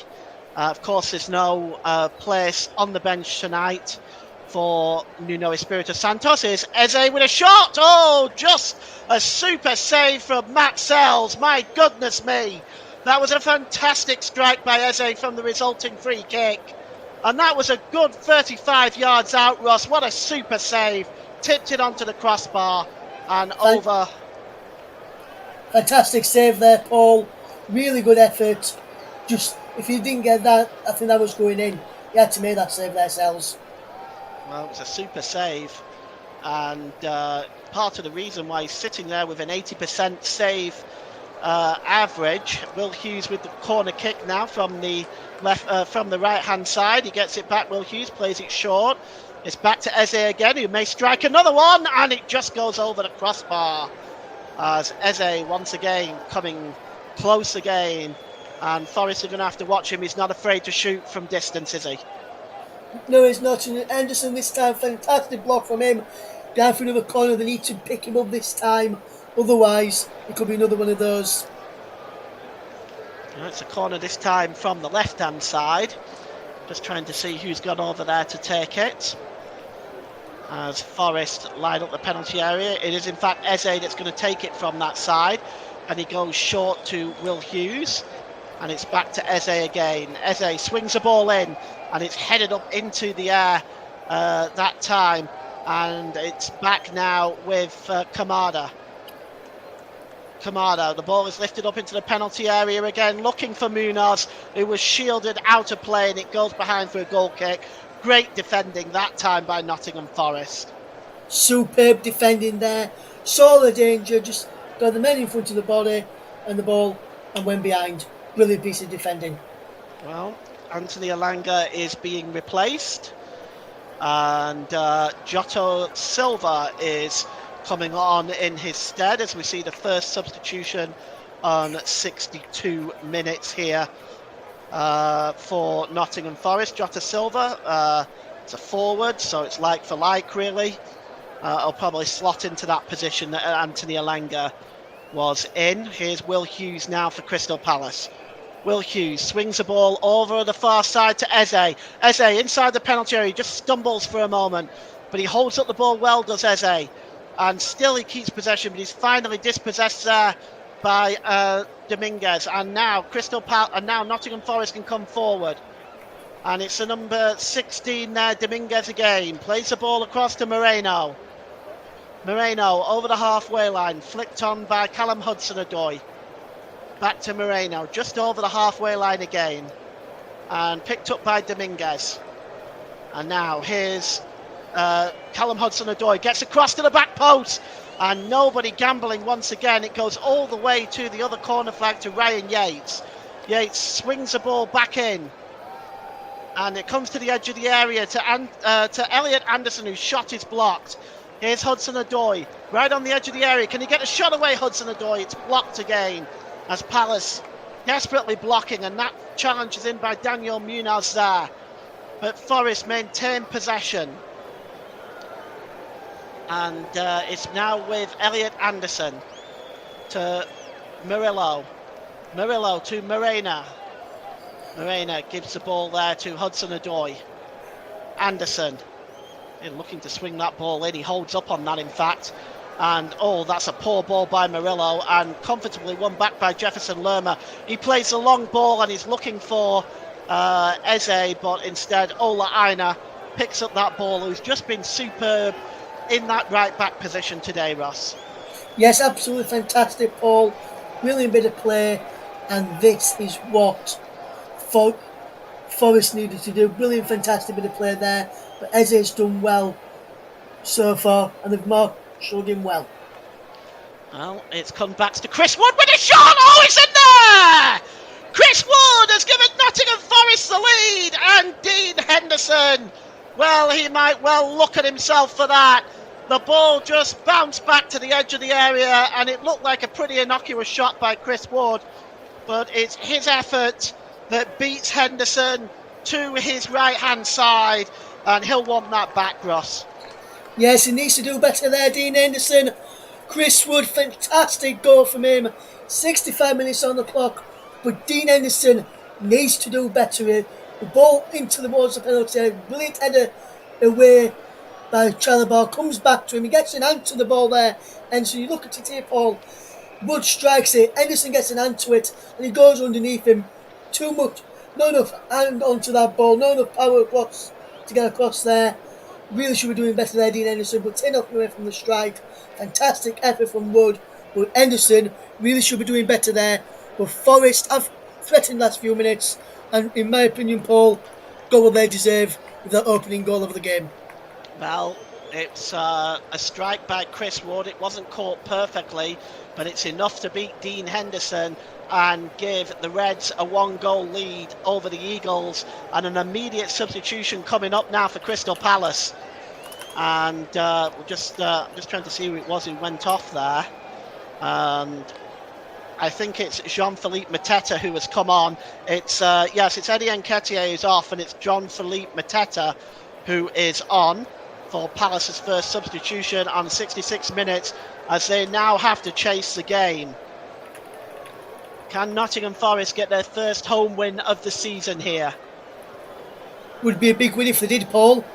It certainly would. And across there from Lacroix, the ball is played forward, and it's a good challenge in the end, and it's going to be a corner. Dominguez just getting his foot on that to put that behind, as Jean-Philippe Mateta immediately trying to get involved in this game, and he's forced a corner down the left-hand side, and it's going to be Eze that's going to take this corner. And Forest are going to have to watch Mateta as the cross comes in. It's headed up into the air, and the ball breaks loose there for the shot, and it's just over the crossbar as Trevor Chalobah just turning and getting that shot away. He was just leaning back a little bit there, Ross. And, he was, Paul, just leaning back. But But I don't think he probably would have counted anyway. I think VAR would have probably disallowed it for a foul inside the penalty area by Lerma. Had I gone in back in the net. But decent attempt from Palace, just leaned back as he struck that shot. They always taught to put your foot and knee over the ball when you strike from that sort of range, not lean back. She's always going to rise over if you're leaning back. Yeah, difficult manoeuvre to make, turning round like that and getting the correct shot away there. But in the end, Palace still trail this game, and it's going to be a free kick for a foul by Mark Gahey. And it's inside the centre circle. And a yellow card is being flashed at somebody there. I'm not sure who. Is that Dominguez? Yes, I think it is Dominguez, and I think Paul is for kicking the ball away. That might well be so, because he did kick the ball away. Dominguez, let's take a look at this. Yeah, you can see it here. We just that's a yellow card. We've seen them this season plenty of times. Especially the one for that Trossard got sent off for the other week for Arsenal. Thanks, Ross. I'm sure that you are not trying to upset me and Mike right now. No, I'm just saying that's the similar sort of situation there. What's happened with that one, which happened in that game for Trossard. And it's picked up by Will Hughes. He plays the ball forward, and Eze just trying to nip inside there to find Mateta, but it's cleared back into the Palace half of the field, and the heads go up. It's picked up by Elliot Anderson.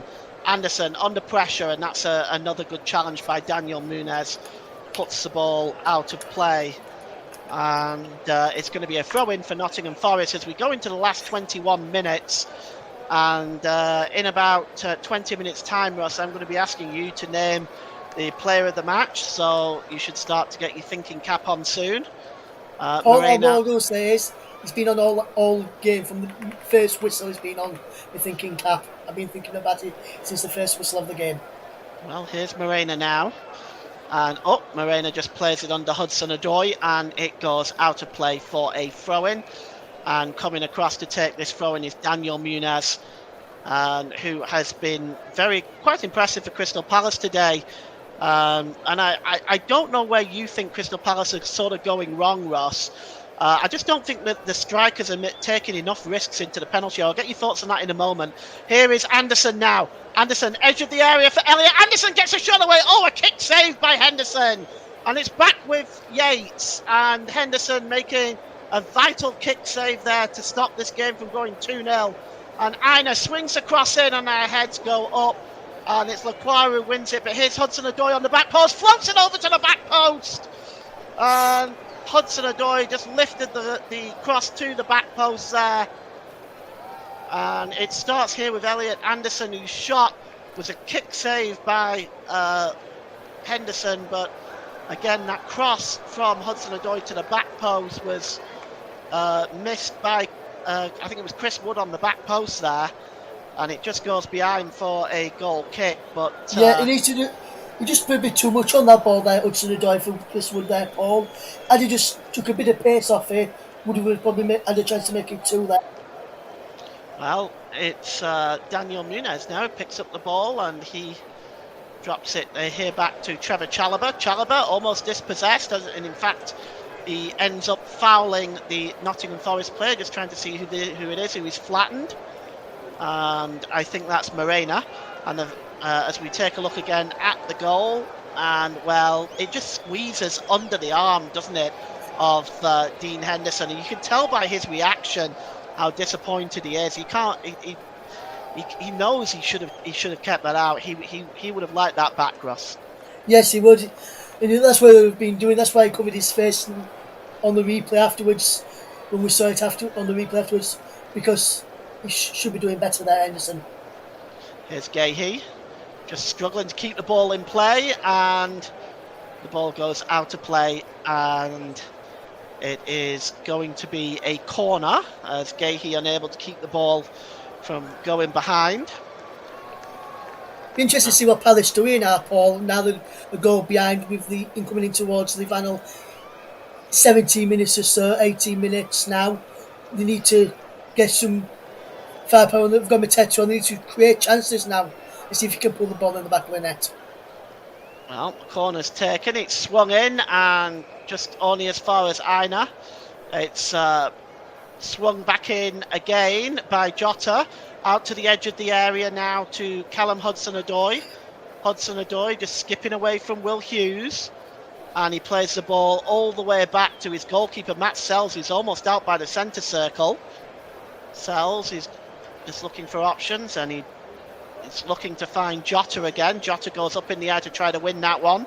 But, he just nips in ahead of Gahey, but it goes behind eventually for a goal kick, I think. Or is it? No, it's going to be a corner. And Nottingham Forest are going to have another go down this right-hand side. And it looks like it's Elliot Anderson to take this one, Paul, which I'm a bit surprised at, since he's been normally in the middle when corners have been taken before. Well, it's not going to be Jota this time. It's going to be Elliot Anderson. He's going to outswing this one. And the heads go up, and it's Yates this time who gets his head all underneath it. And it goes over the crossbar and behind.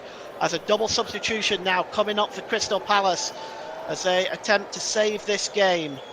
And just trying to see, and there's Mark Bright, former Crystal Palace player, and also Jeff Thomas there. Will Hughes is one coming off. And we'll see who the other one is in a moment. I just can't quite tell who that is.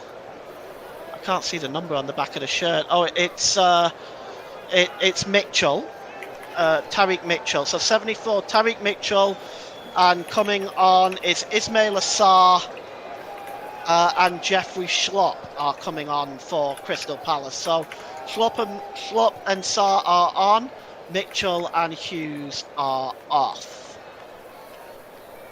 Well, it's a double substitution for Crystal Palace. What do you make of that, Russ? I think it's a good option. Schlupp can play at the back, but Sarr's a forward. They need goals. Fetch another forward on, try and create something now. Well, the ball goes out of play from Elliot Anderson, and it's going to be a throw-in to Crystal Palace, taken quickly there by Trevor Chalobah. And here is the number 8, Jefferson Lerma. Plays the ball down the right-hand side, down the left-hand side there. And it is back with Gahey. Gahey finds Lacroix. Lacroix tries to find Ismail Assar. Not successful that time.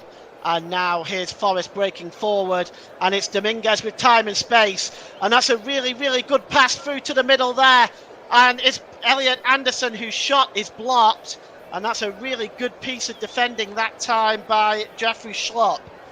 If we take a look at this, Jeffrey Schlupp's first real involvement in this game. And it's a really good challenge and block by him. As it looked for a moment there as well. You could see Lacroix was skidded right on by, but what a good challenge by Jeffrey Schlupp, Ross. Yes, fantastic challenge from Schlupp. That's his experience coming in there. He knows the defender has lost it already, and he's read the situation, come across, helped him out. Brilliant piece of defending. It's a corner to Crystal Palace, and Elliot Anderson has gone over to take it. He hardly looks in condition to take it. He's limping, and the ball is also outside of the corner quadrant there as well. Anderson's going to swing this in right in front of the Trent end, all the way to the back post. It's headed on there, and it's taken by the goalkeeper, Dean Henderson,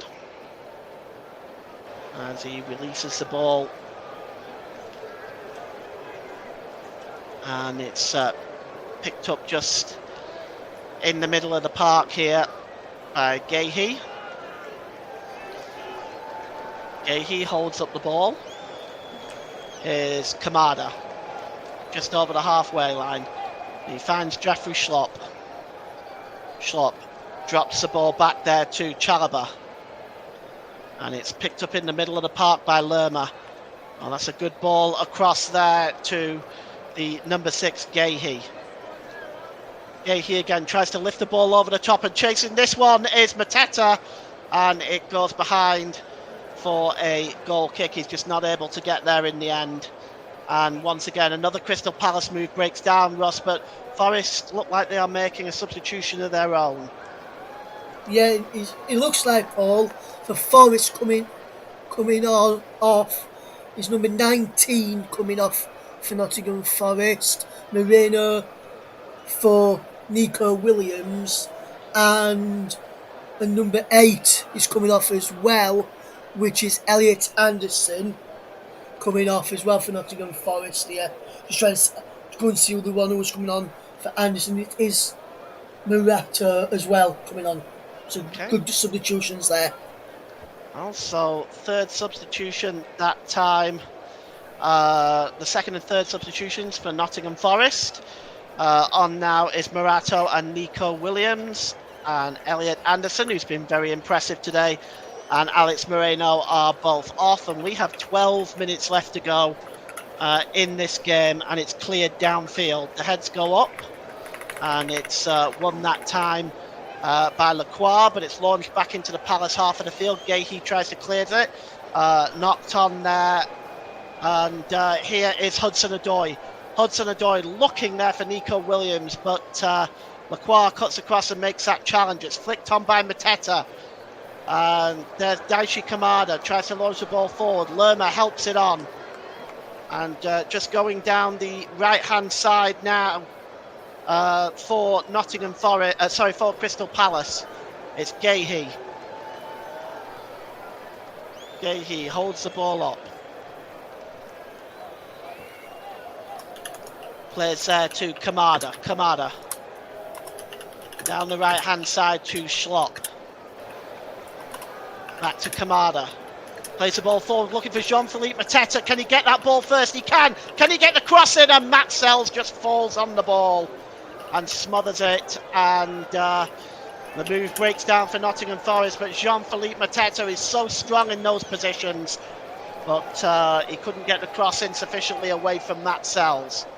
Yeah, good bit of play there from Mateta. Just too near the goalkeeper, though, the cross in the end. Well, here's Lacroix. Lerma.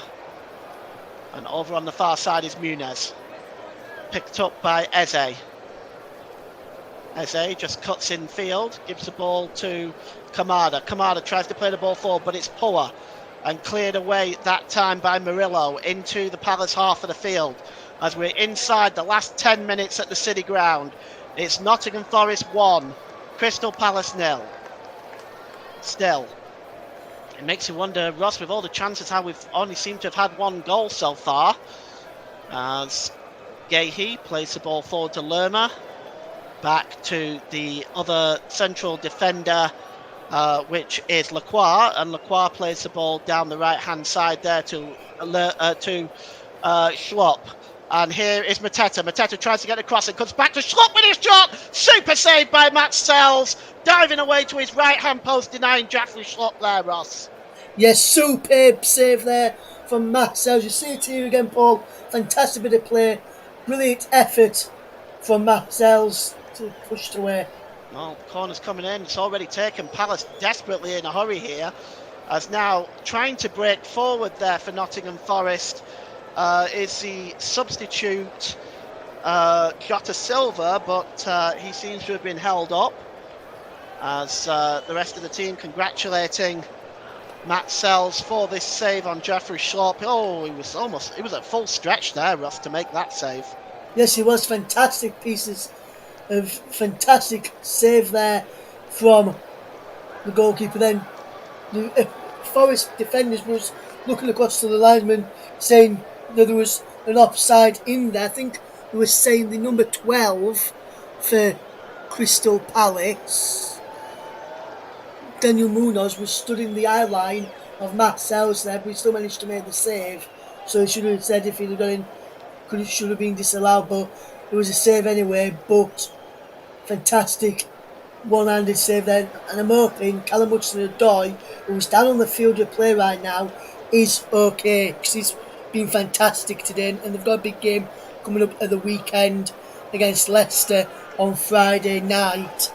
But speaking of Leicester against Forest, now who's coming up on Friday night, in the Under-21s Premier League Cup, Forest fans will be happy to hear this. It's finished Leicester 1, Nottingham Forest 2 at Seagrave, which is Leicester City's training ground this evening.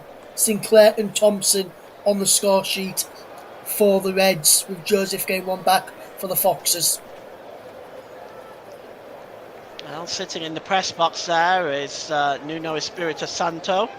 I'm sure he'll be on the cell phone to his assistant during this game. As we take a look at Wood's goal again. Well, it doesn't get any better for Henderson, does it? It doesn't, Paul. He really needs to do better there, but he goes under my head, but he gets some arm or hand to it. He really should be doing better there. Well, it looks like they are preparing Taiwo Awonyi and Ramon Sosa are the last two substitutes for Nottingham Forest. We all know about how effective Taiwo Awonyi can be. And it looks like Hudson-Odoi is going to make way for... And Chris Wood is the other one coming off as well for Ramon Sosa. So Ramon Sosa and Taiwo Awonyi are on. Chris Wood and Callum Hudson-Odoi are off, making that the 5 substitutions that Nottingham Forest have used for today. Chris Wood will be disappointed with the chances he's had that he's not added to his goal-scoring total. What's your assessment of Chris Wood's performance today, Ross? He's done well today. He's put himself about. Probably, like you said, Paul, probably disappointed not to have added to his total of just the one goal this evening, or this afternoon or morning, depending where Alison's are listening from. But he has played really, really well today, and he's put himself about. He's done more than the one goal, in my opinion. He'd probably be thinking the same as well. But brilliant striker's performance from Chris Wood today. I know we say Henderson should do better for the goal, but he takes it well. Takes the strike well, does Chris Wood. Take nothing away from the New Zealand international. Yes, I think yes, that's absolutely right. But the chances are falling for him today. Probably could have had 2, maybe even a hat-trick in the end. But the ball, agreed. The ball is back to the goalkeeper, Dean Henderson. And here is Mark Gahey. Gahey plays the ball into the centre circle to Jefferson Lerma. Lerma plays it down the right-hand side to Jeffrey Schlopp. Oh, that's a poor ball by Schlopp. Oh, good challenge by Nico Williams just to get the ball away from Schlopp as well. And the ball is played long to Taiwo Awonyi. Is he onside? Awonyi cuts into the penalty area now. Taiwo Awonyi would be desperate for a goal himself. Gives it back to Williams. Williams cuts inside. It's a cross to the edge of the area. Chested down very, very well by Jota there. And it's now back with Murillo. And Murillo lifts the ball forward looking for Nico Williams, but touched out of play that time by Trevor Chalobah. In about 3 minutes, Ross, I shall be asking you for your player of the match. So if you haven't already, will you pop it in the private chat for Mike, please? Yeah, I'll do that in a sec. Right now, Paul, just a second. Just a second as well, Mike. He's between 2 and just making my final decision now who I'm going to give it to. And here is Sosa. Sosa drops the ball back to the centre circle, and here's Murillo. And the ball is attempted to be played forward that time by Morata, but it's gone out of play, and it's going to be a throw-in for Nottingham Forest as we take into the twilight minutes of this match. So Sosa was dispossessed that time. And now Nottingham Forest are... now Crystal Palace can come forward, but they're dispossessed. And here's Ryan Yates. Yates plays the ball across there to Aina. And it's now with Jota Silva. Can Jota Silva get the cross into the back post? And Chalobah just heads it out only as far as Ramon Sosa. He lays it off to Taiwo Awonyi. Gives it to Nico Williams. Back to Sosa, corner of the penalty area, left-hand side. That's a good challenge by Trevor Chalobah. And the ball goes out of play, and it's going to be a throw-in for Nottingham Forest. Forest are looking more likely to get the next goal, Paul, in my opinion here. Creating the chances. I would definitely agree with you there, Ross, no question in my mind. Here's Williams. Williams just trying to get away from Schlopp. He just turns away from Jeffrey Schlopp. And it's dropped back there to Morato. And here's Murillo. Oh, nicely touched on there by the number 4 Morata. Gives it to Nico Williams. Oh, good one-touch football. And it's played through to Sosu. Shot is blocked. Silva still keeps possession of the ball, and it's with Ola Aina. Can Aina get the cross in? No, it's a good block by Daniel Munoz, and it's going to be a throw in. And well, this is ticking down now, and Palace at this point are desperate. And it's going to be a substitution, and coming on is Asher Agbone. This is his first ever senior appearance for Crystal Palace, for Asher Agbone, and Daishi Kamada is the one making way. So Agbone making his first senior appearance for the Eagles today. Congratulations to him. And here's Jota Silva, goes down in the penalty area. Feint appeals in the Trent end. Nothing given by the referee. Eze lays the ball off to Muniz, who plays the ball forward. Oh, he's just looking there for Ismail Assar. Assar has it now, and the ball is played out onto the far side. And it's going to be cut inside here by Eze. And it's back to the edge of the area, and the shot is blocked. Excuse me.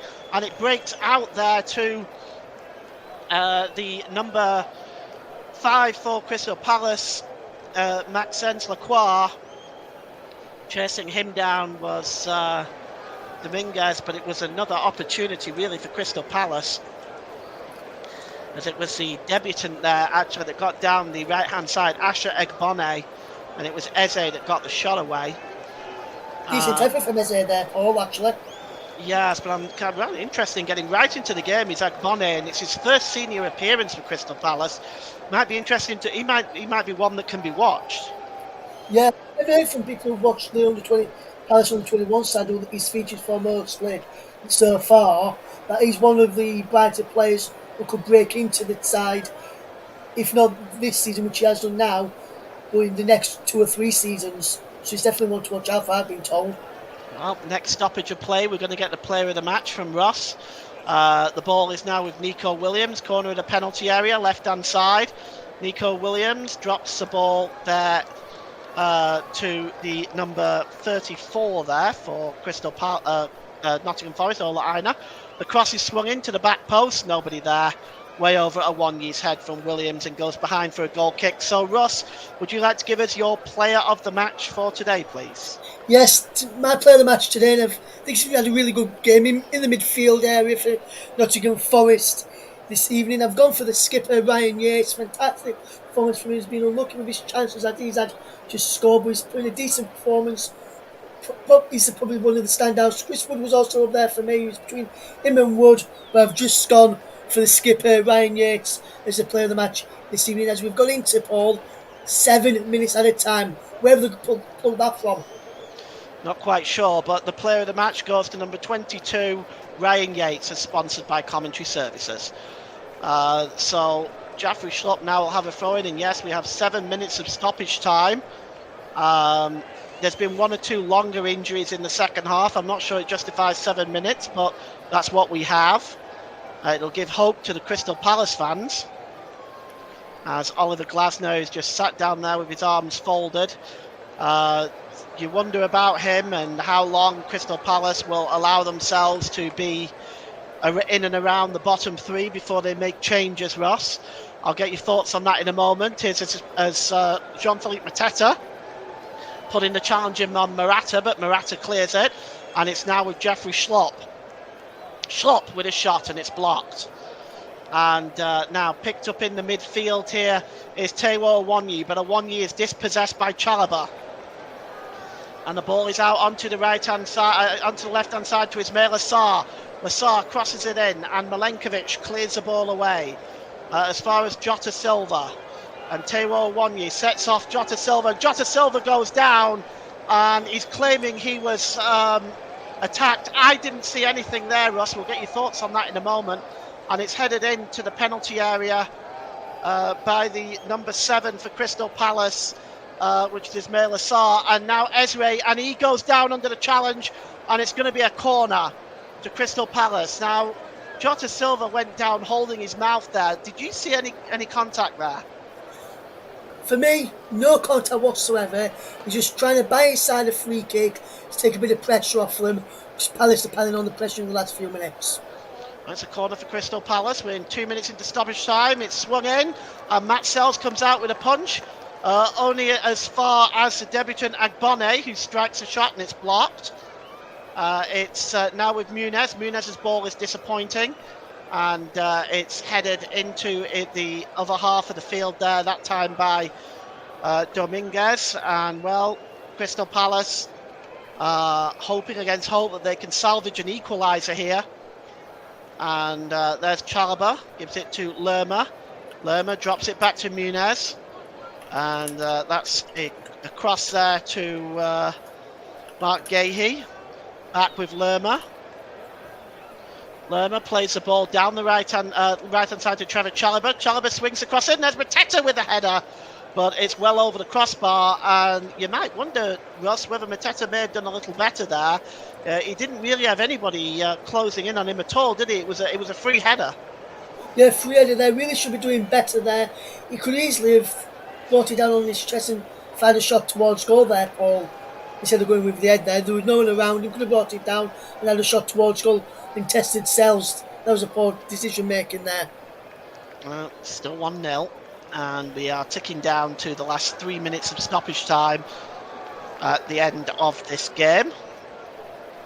And as we take a look at Chris Wood, and he's run himself into the ground today as well. Had a very, very impressive game. You like I said, Paul, very close to my man of the match today. Yeah, well, it's a free kick that time for the foul against Trevor Chalobah, and Forest will have some time to take the pressure off here.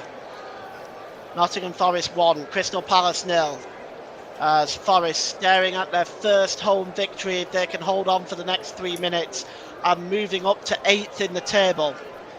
And here is Dominguez. Plays the ball forward, looking for Nico Williams. Can he get there? Oh, he can, but he only manages to put the ball out of play for a throw-in. Right by the corner flag is Daniel Muniz is going to take this one. And he's right back in his own corner there, and time is ticking down. It's about 2 minutes of stoppage time left in this second half, as Dominguez tries to play the ball forward for Nico Williams again. But it's a foul and a free kick to Nottingham Forest, and a yellow card just waved at. Just trying to see who he's trying to wave that card at, because Chalobah won't come to the referee. I think it's Chalobah. He's refusing to go over there, or is it Muniz? Let's see. And I think it's Muniz. I think it's Muniz. It's Daniel Muniz there with a yellow card. And another yellow card as well, waved at somebody else. Not sure who that is. So Daniel Muniz gets shown the yellow card. The free kick is right on the corner of the penalty area, down the left-hand side. Dominguez knocks it towards Nico Williams, heading towards the corner flag. It's back with Dominguez. Dominguez plays the ball forward there to the other substitute there for Nottingham Forest, Raman Sosa. And he runs it out of play, and it's going to be a goal kick as we go into the last minute of stoppage time, Ross. And it'd be interesting just to get your final assessment of this game. The Forest deserve it. Should Palace have gotten something out of the game? Yes, I think Palace have just looked good, just the lack of quality in the final third. Potentially should have got something from the game. However, I think if you don't take your chances, Paul, like I said on a number of occasions, then it can be, then you get punished, and that's what Forest have done. They've punished Palace for not taking their chances, and Palace have punished Forest for not taking theirs. But like I said, Henderson should have done better with the goal, but take off away from Wood. Fantastic goal from the New Zealand international. Well, it's picked up by Lerma here. He plays it just down to the number 15, Jaffrey Schlopp, who seems to have switched sides at the moment. Here's Gahey. Gahey just holds the ball up. He's being under pressure at the moment from Ryan Yates, our player of the match today. Dominguez clears the ball forward. Oh, it's 3-on-1 for Nottingham Forest. And coming forward here now is Jotto Silva, and he was unable to square the ball into the middle. Well, Taiwo Awoniyi was in the middle, just waiting for the free pass. Forest keep possession, but I think that's going to be it. It's full time, And Nottingham Forest move to 8th place with their first home win of the season. And they can celebrate tonight with the victory. For Crystal Palace and Oliver Glasner, the pressure continues to mount as they remain in the bottom three this evening. The difference is a goal on 65 minutes from Chris Wood that perhaps Dean Henderson may have done better on. But it's full time at the City Ground. It's Nottingham Forest 1, Crystal Palace 0. Back to you, Mike. Thank you very much, Paul, and thank you, Russ, as well, for an excellent coverage of Nottingham Forest's 1-0 victory over Crystal Palace. Before we let you take a well-deserved break there, Paul, Chris Wood now up to 5 goals for the season.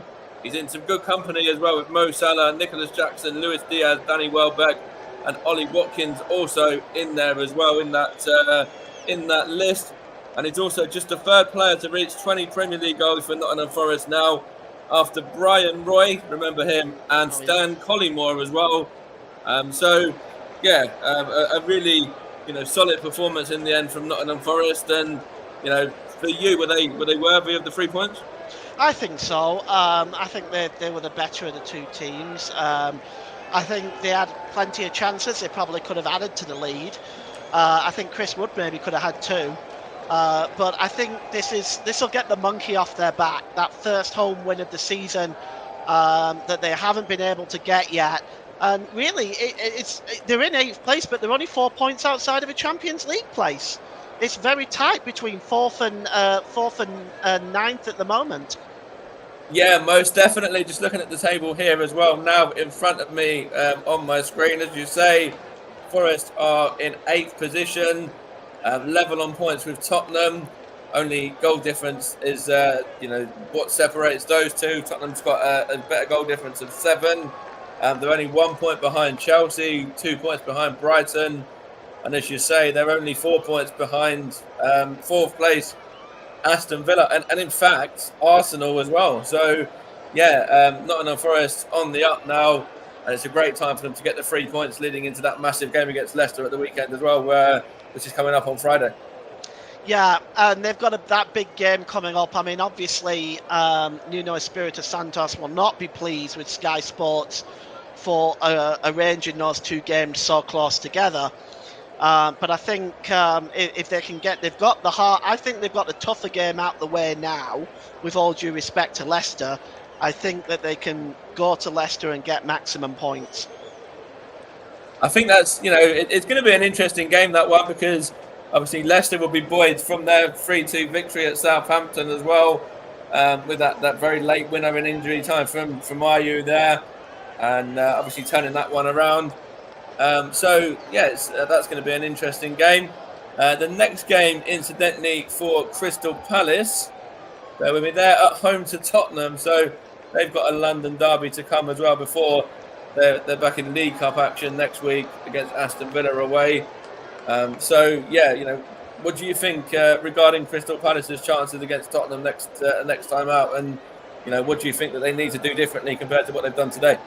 Well, I mean, to be perfectly honest, I'm not sure that they're going to be able to get anything out of that game. Tottenham have been fairly steady, and for the last few weeks now, they've looked like they're hitting form.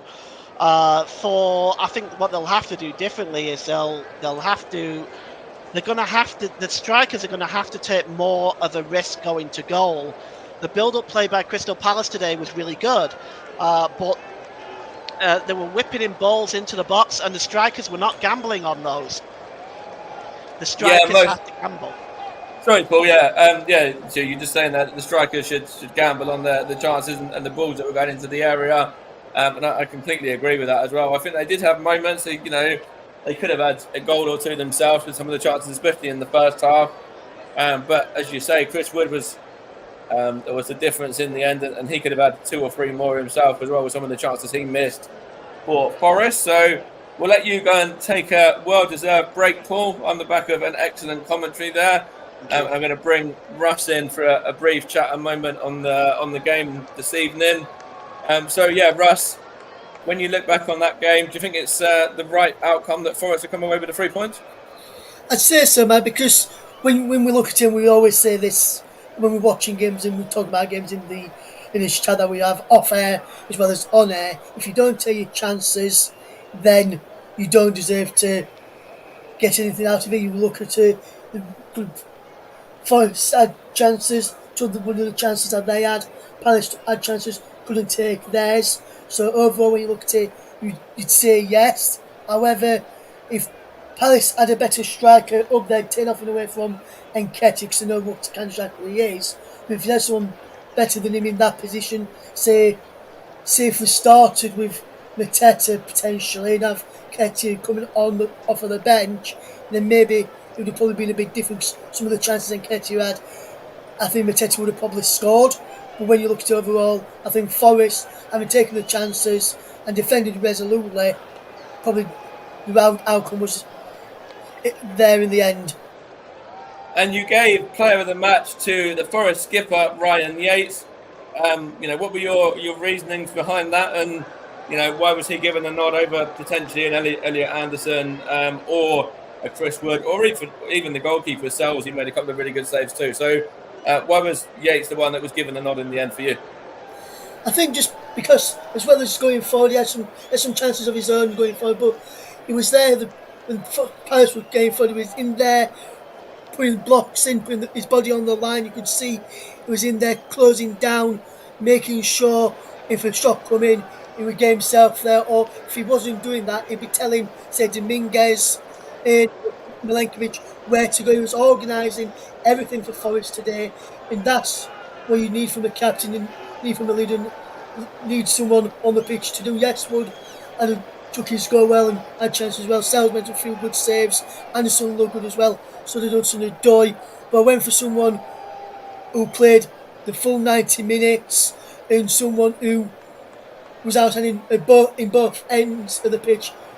He had a chance which in the post as well. So we were lucky with that one as well. He put himself about in both penalty areas and was dangerous going forward, breaking up the play when Palace tried to come forward and made sure they didn't have enough space to test Marcel's and not a bit more than what they probably would have liked to have done. Yeah, I think that was a fair reason and a fair shout there. So we're going to close out the broadcast here. As I say, I want to say a big thank you to those that have interacted with us in the chat this evening. So that's Media, Radio, Jingles and Gaming, who is always there. So thank you very much for your ongoing support of the channel. Also to Nicholas as well, who's saying that he settled in nicely in Edinburgh. So that sounds good. Hope you're having a good time so far. And as I say, we're going to round it out there. We will be back with another commentary probably in midweek, but keep an eye on the X or Twitter account, whatever you want to refer to it as these days. And you can find out when the next game is going to be covered over on there. Probably be put on Facebook as well, maybe. But we're gonna round it out as Nottingham Forest climb up to 8th in the table with Chris Wood's goal in the second half there, and they're only a few points off Arsenal. Would you believe that?